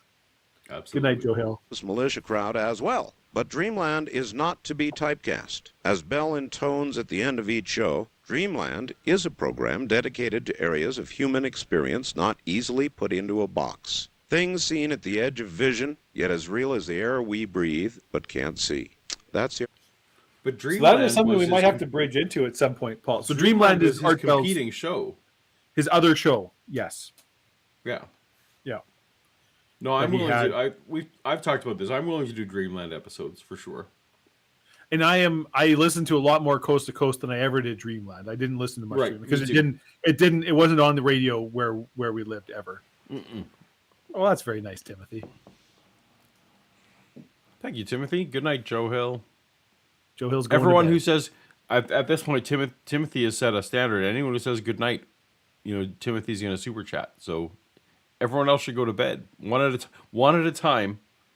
Go to bed and announce it in the chat. But then play a trick. Don't go to bed. Keep listening to the show. Keep listening to the show and keep super chatting us.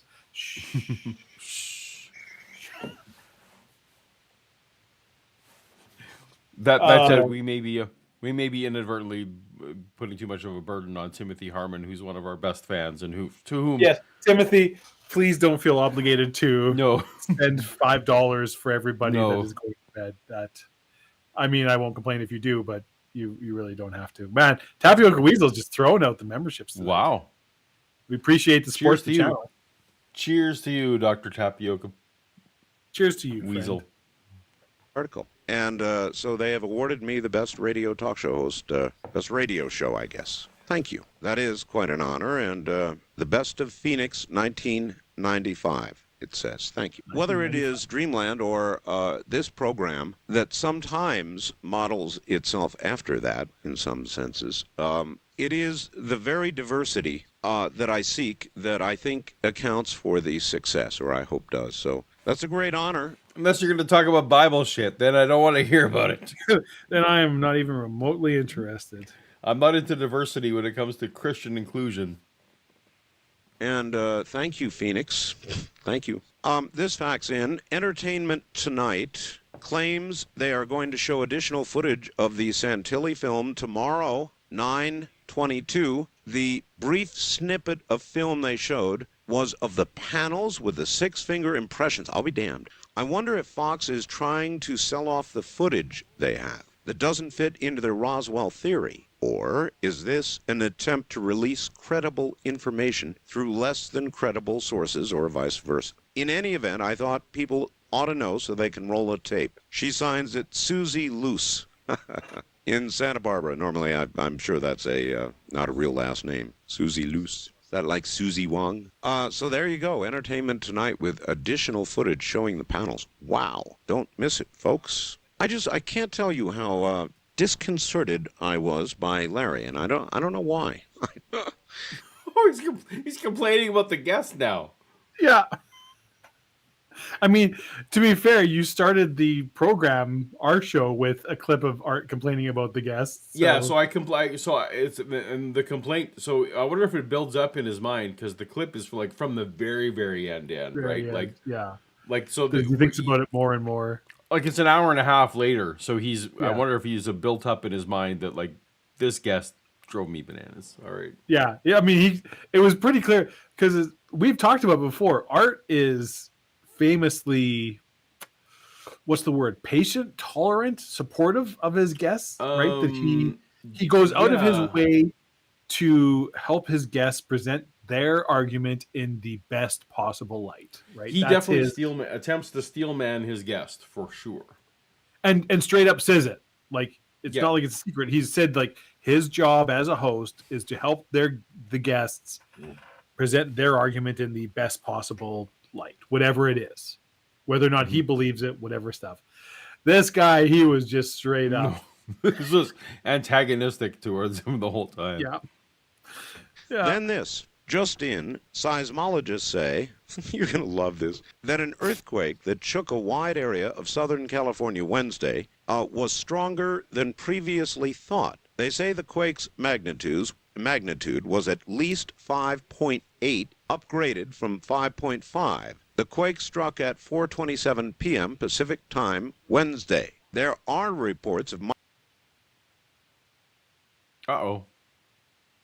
I literally think my headphones have now died, Dave. Remember we talked about this in advance? Well, I mean...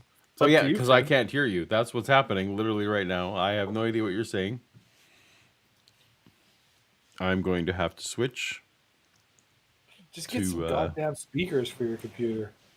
To something else, because I don't know what you're saying. You could be telling me terrible things. Try saying something now. Can you hear me now, Fred? I can. Cool. People are talking about south of Vancouver, which is one of my favorite places in the world. I'm not from there, but that area. Like Washington area? No, like Canada, shit. What's this up? So there's there's Vancouver Island and there's Richmond. Vancouver. So there's Vancouver, Richmond, and then south of Richmond, right on the U.S. border, is another. Oh, okay. And the name's escaping me, even though I literally lived there for a bit and have friends that still live there for some reason. It's one of my absolute favorite places in the world. Okay. It's beautiful. There's wonderful shop, restaurants there, and a lot of nice houses and really great trees. I can hear an echo of myself on you. I was gonna say, can the chat hear an echo? Because I'm guessing they can, so I need to fix that. It's all gone down. Well, the trivia worked great, so trivia worked. Let me see. That's driving me crazy now. I got to look it up. What's the?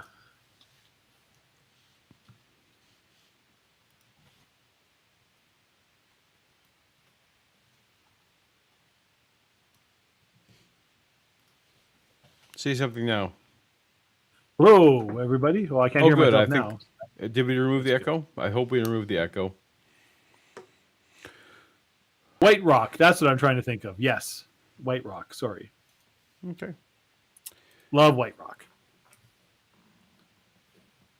All right. So I think we got 20 minutes left in me. So let's see how we do. Minor damage, no injuries. It's the second powerful quake in a month, centered about 10 miles north of Ridgecrest. A Caltech seismologist says a magnitude 5.4 quake centered in the same area on August 17th was actually a foreshock to Wednesday's quake. The quake was felt throughout Los Angeles and its suburbs, in San Bernardino, Orange, and as far east as Las Vegas. Do you get the feeling that I do, and I don't like it one little bit, that the other shoe, as I keep saying, is about to fall. And I cannot tell you how disconcerted I am this morning about all of this. It'll pass. Did you hear the contempt in his voice there? I'll tell you how disconcerted I am. He doesn't break, he does not show emotion. It's rare. Yeah. Something bothered him. Hope. All right, there is, as always, a great deal of news to talk about. But I think that 1995 news. This should be great. This should be great. Yeah. What I'm going to do for now is, rather than, well, maybe I will. There's just so much going on. AT&T is breaking up into 3 different phone companies. Now, they're not divestiture already occurred. Yeah, baby bells, they called them. Mm-hmm. Yeah, people probably don't even. But did they not all gather back together later, like decades later? Yeah, I believe so. Yes.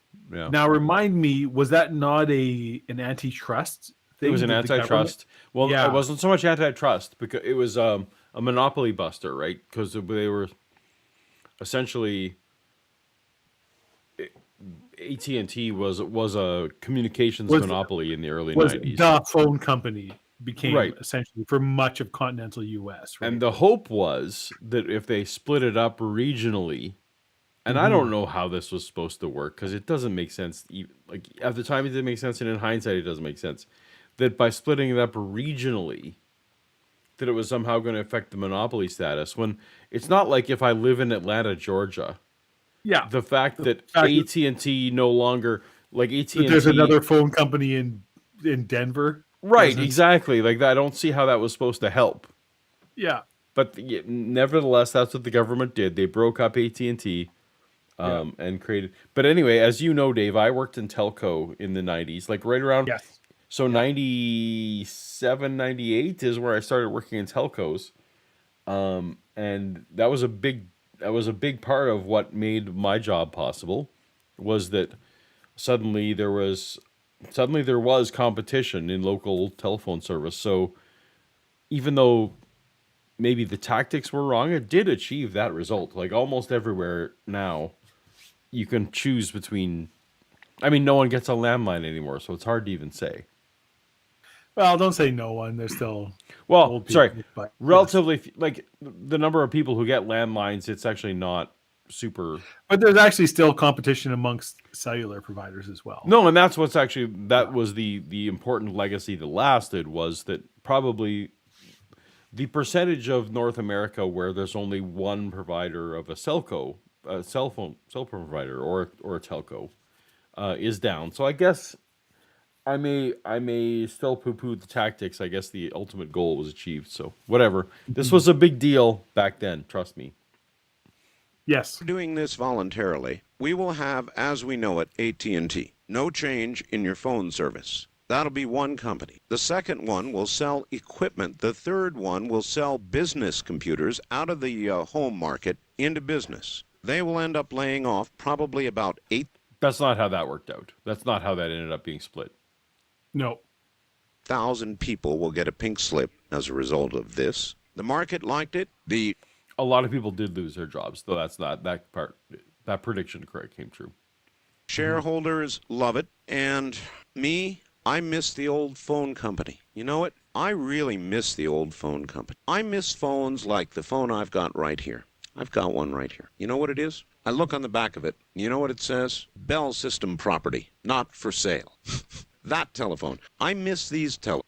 Do you remember those days at all? This is going to sound insane to people in my chat, but there was a time when you didn't own your own phone.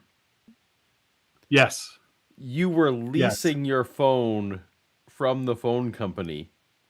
It doesn't matter how crappy ultimately the $20 phone or whatever it was that you had. You didn't actually own it yourself. The phone company could come into your house anytime and steal it from you, and they would. Like, they would force you to upgrade and do things like that, and you had no choice. No. Yep. In other related news, something I've wanted for quite a while, even though I don't really have use. I'm trying to find like a good old fashioned backlight, like the plastic phone, with like black with a plastic cradle and the number pad, like the phone you would see from the 70s, and like they were not rotary dial, not rotary, like with the number pad on it. So there was no number pad phones in the 70s, Dave. You mean 90s? 80s, 90s. Mm-hmm. Okay. 80s there definitely were, but 80s there were, yeah. Yeah. Melody breaking monopolies works. It didn't change anything. Well, I think ultimately, actually, as I'm thinking it through, the AT&T monopoly did end up achieving what it was supposed to, but I think purely through accident and not through design. Yeah. Again, I say this primarily because AT&T basically, like the T1000, melted back together and became a big entity again. So, but by the time it did, there was the damage, now right, significant competition for AT&T or whatever AT&T and become now. I don't even know who owns AT&T and what. Right. So what? There are multiple telecommunications providers now. If you want me to be cynical here, then I mean, what actually ended up happening was then the multiple companies ended up colluding instead, right? Yes, it's much like the Imperial Oil, the famous breakup, right? Where it's like now you just have a number of oil companies, and somehow the price per barrel and the gas price at the pump, it always stays exactly the same between all these different companies. Exactly right. Oh, how did this happen? Yeah. Well, yeah, because Yeah. they're colluding. Someone remembers. Someone Lubelar remembers what I'm talking about. Mm-hmm. Yeah. Yeah. Phones. And The I revenue suppose really is- I ought not have this phone, huh? Bell system property not for sale. Probably the phone police are going to come get it tomorrow now. But I mean, this is an example of the solidity of the... So I actually do remember my grandparents thinking they were very craftily shuffling their phone aside so that the phone company couldn't come and get it. Yeah. And I was like, no, they don't actually care about your $20 phone. No. What they want to make sure, and this is what I was going. What they want to make sure is that everyone actually has a digital signal in their house. Like it makes a big difference to them. It's not whether or not you. Yeah. Yeah, we don't care if we ever get this phone back. No. phone company the way it once was, and I miss it. I miss the You ever phone party company. lines? And now it's going to... Oh, yes, I do. Yes, I do. Were you ever on one? So you never lived in the country, right? Or no, but my grandparents. So many people on this channel will know that I was raised like I was Mennonite up front, like not just Mennonite by denomination, but Mennonite ethnically. You were Mennonite only through denomination.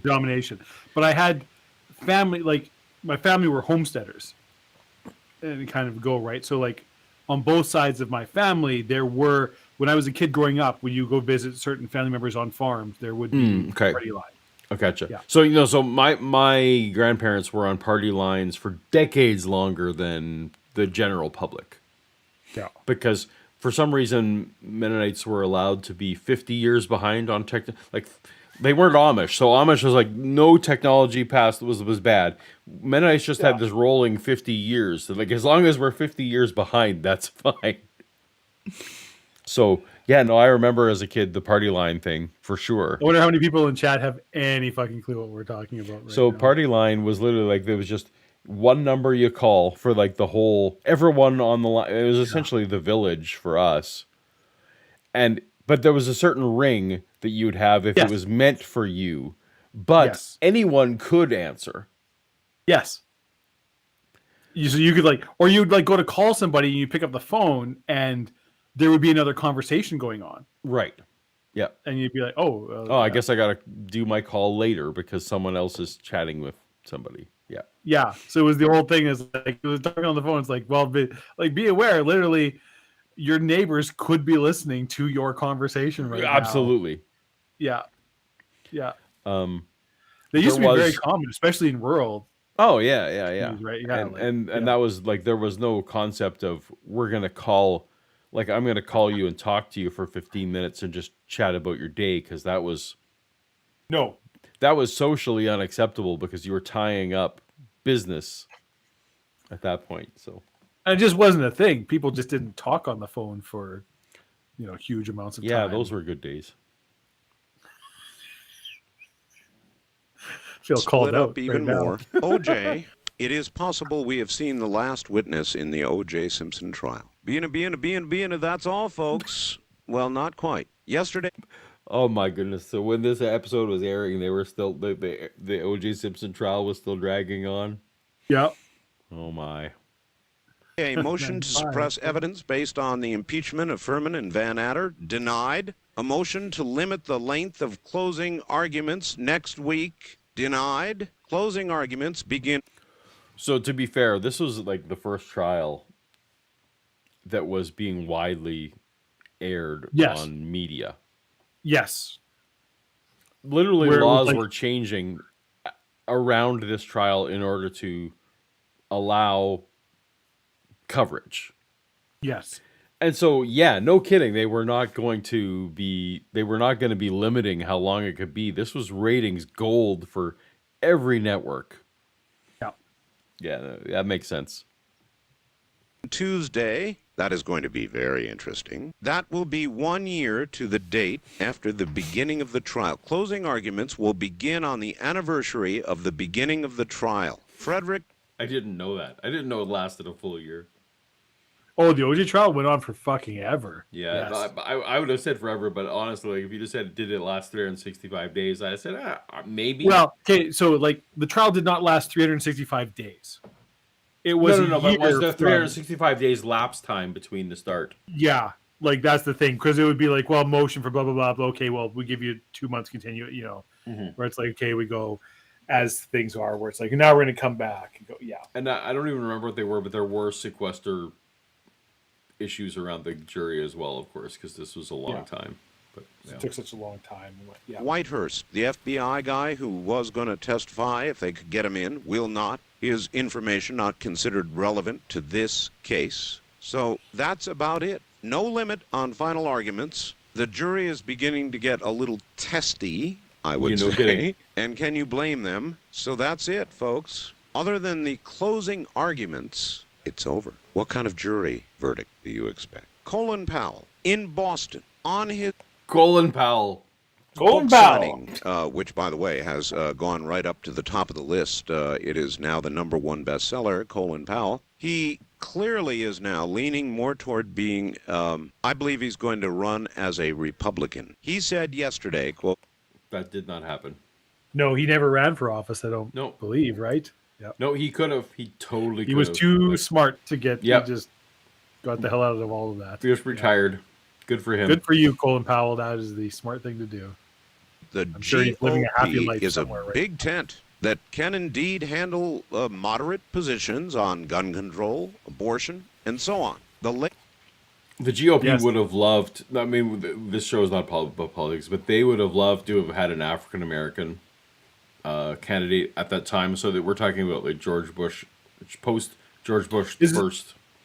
This is during Clinton's presidency, right? This was during Clinton's presidency. Yeah. They would have loved to have been able to put up a candidate that was as universally loved as Colin Powell. That would have been. Yes. Yeah. Although I do remember now that you mentioned it, that he was actually fairly left-leaning, whatever. Like as a Republican, he certainly skewed much more towards center or even left. Like it actually would have been. Was, a little more pro-gun control, a little more pro. It probably would have been, these issues in hindsight, great for the country, or it would have. Forget great or bad or whatever, but it would have pushed the country center. It would have. Yeah. Latest poll, commissioned I think by NBC, shows that if Powell were to run against Clinton, Powell would have 48%, Clinton 33%. In other words, Powell would beat Clinton. Clinton had again, we're now weirdly in a political show. Clinton had such a strong African American base behind his push that politics for a country that neither you or I live in. Right. But they're not. But he's not. I think that observation is absolutely correct. That a lot of Clinton's base would have had a toss-up decision as opposed to the clear decision of voting for Clinton at the time. Right. Versus Powell for the nomination is a statistical tie. Now, I would like you to think a little bit about this. Powell would beat the hell out of Clinton, 48%, 33%. But now digest the following. Also, some people in our audience may not know that he's talking about Bill Clinton and not Hillary Clinton. Well, yeah.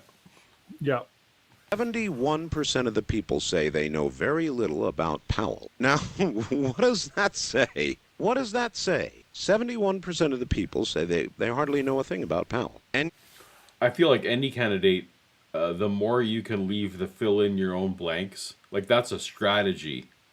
Yeah. That if you can let people, if you can insinuate, I have a characteristic, and allow the person to build their fill their own backstory in with their own best case scenarios. Yeah, that's obviously going to be better. Yeah.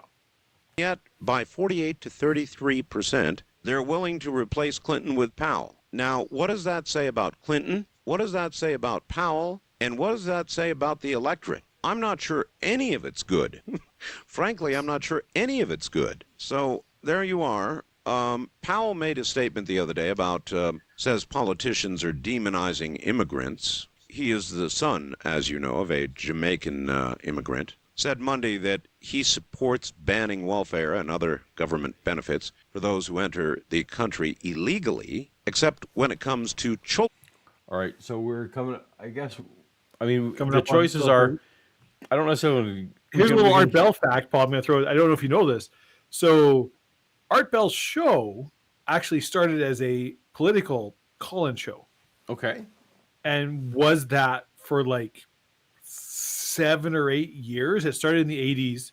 And then I think it was shortly before this, like mid 90s, where he switched it to kind of the coast to coast format that we know. Okay. That people were like, you know what? Politics is there's too much other stuff. Political call-in shows, nobody's interested. There's a million of them. Do something different. And he switched to his, more, whatever you want to call it, outside, paranormal, supernatural, alien, everything show. And then Coast to Coast took off from there. And at one point became the most popular radio show, late night radio show in the United States. But for many years, he was a political. I've not heard any of that. No. Yeah. I mean, yeah. He was Art was very well informed about politics and the history of politics and could go on at length about it. That was where he sort of cut his bones as a radio guy. Yeah. Back then, so as we alluded earlier, like Rush Limbaugh was breaking on the scene at the time. Yeah.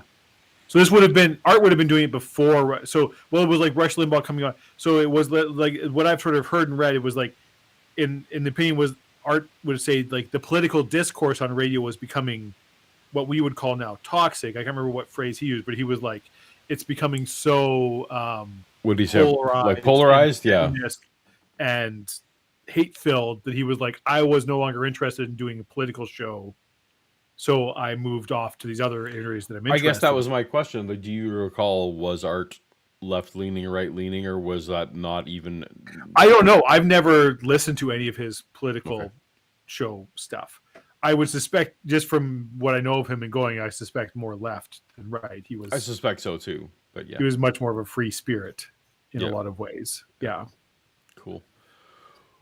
Well, we are near the bottom of the hour, Dave. Before I was gonna maybe perhaps jump ahead just to get to the calls and skip the news, but you know what? I think that we've had a good run for the night. We have. We've successfully had trivia. Yep. We successfully had a winner. We had Jordan, our winner. Congratulations again, Jordan. Absolutely. So, any final thoughts before we sign off? Should I do a sign-off joke? Yes, let's do a sign-off joke. Now I'm getting to the point where I'm like, I can't remember if I've done these jokes. You know what? Repeat jokes are fine. We can do it. Okay.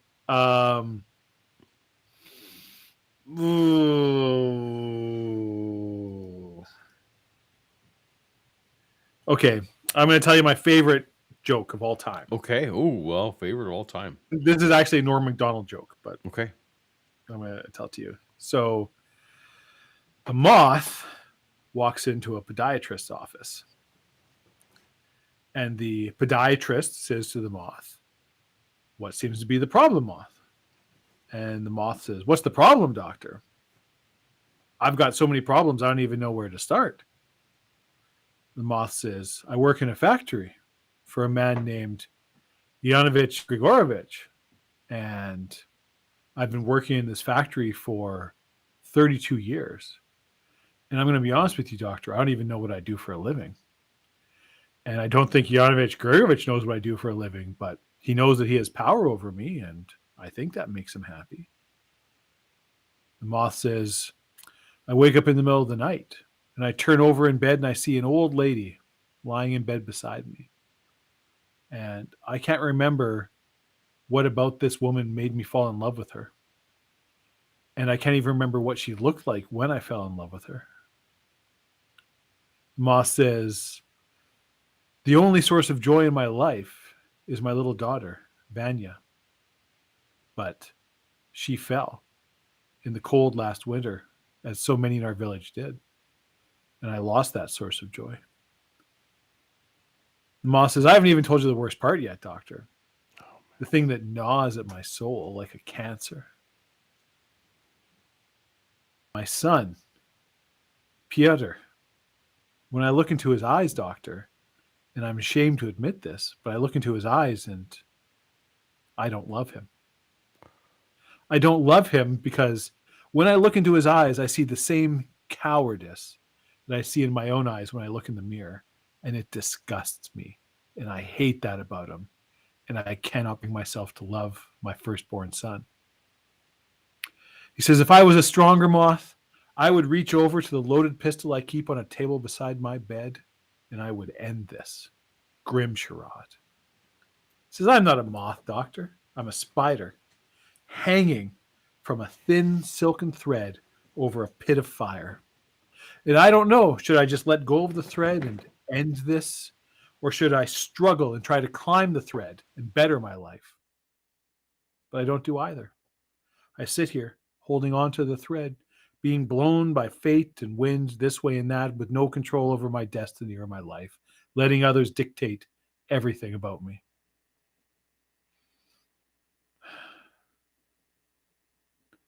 And the doctor says, wow, moth, that's wow. I do agree you've really got some problems, but I'm going to be honest. I think you would be much better served speaking to a psychiatrist, not a podiatrist. Why did you come into my office tonight? And the moth says, oh, well, your light was on.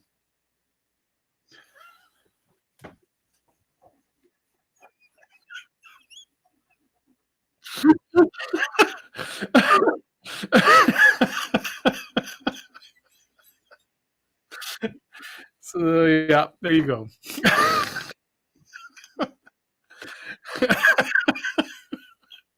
That is my favorite joke. Here you go, Norm Macdonald.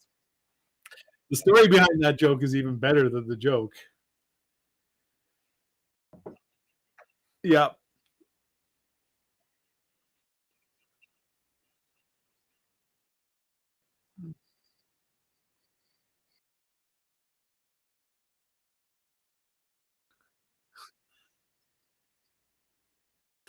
There you go. Yep. Yep. Very nice. Interesting. Oh, there we go. Yeah.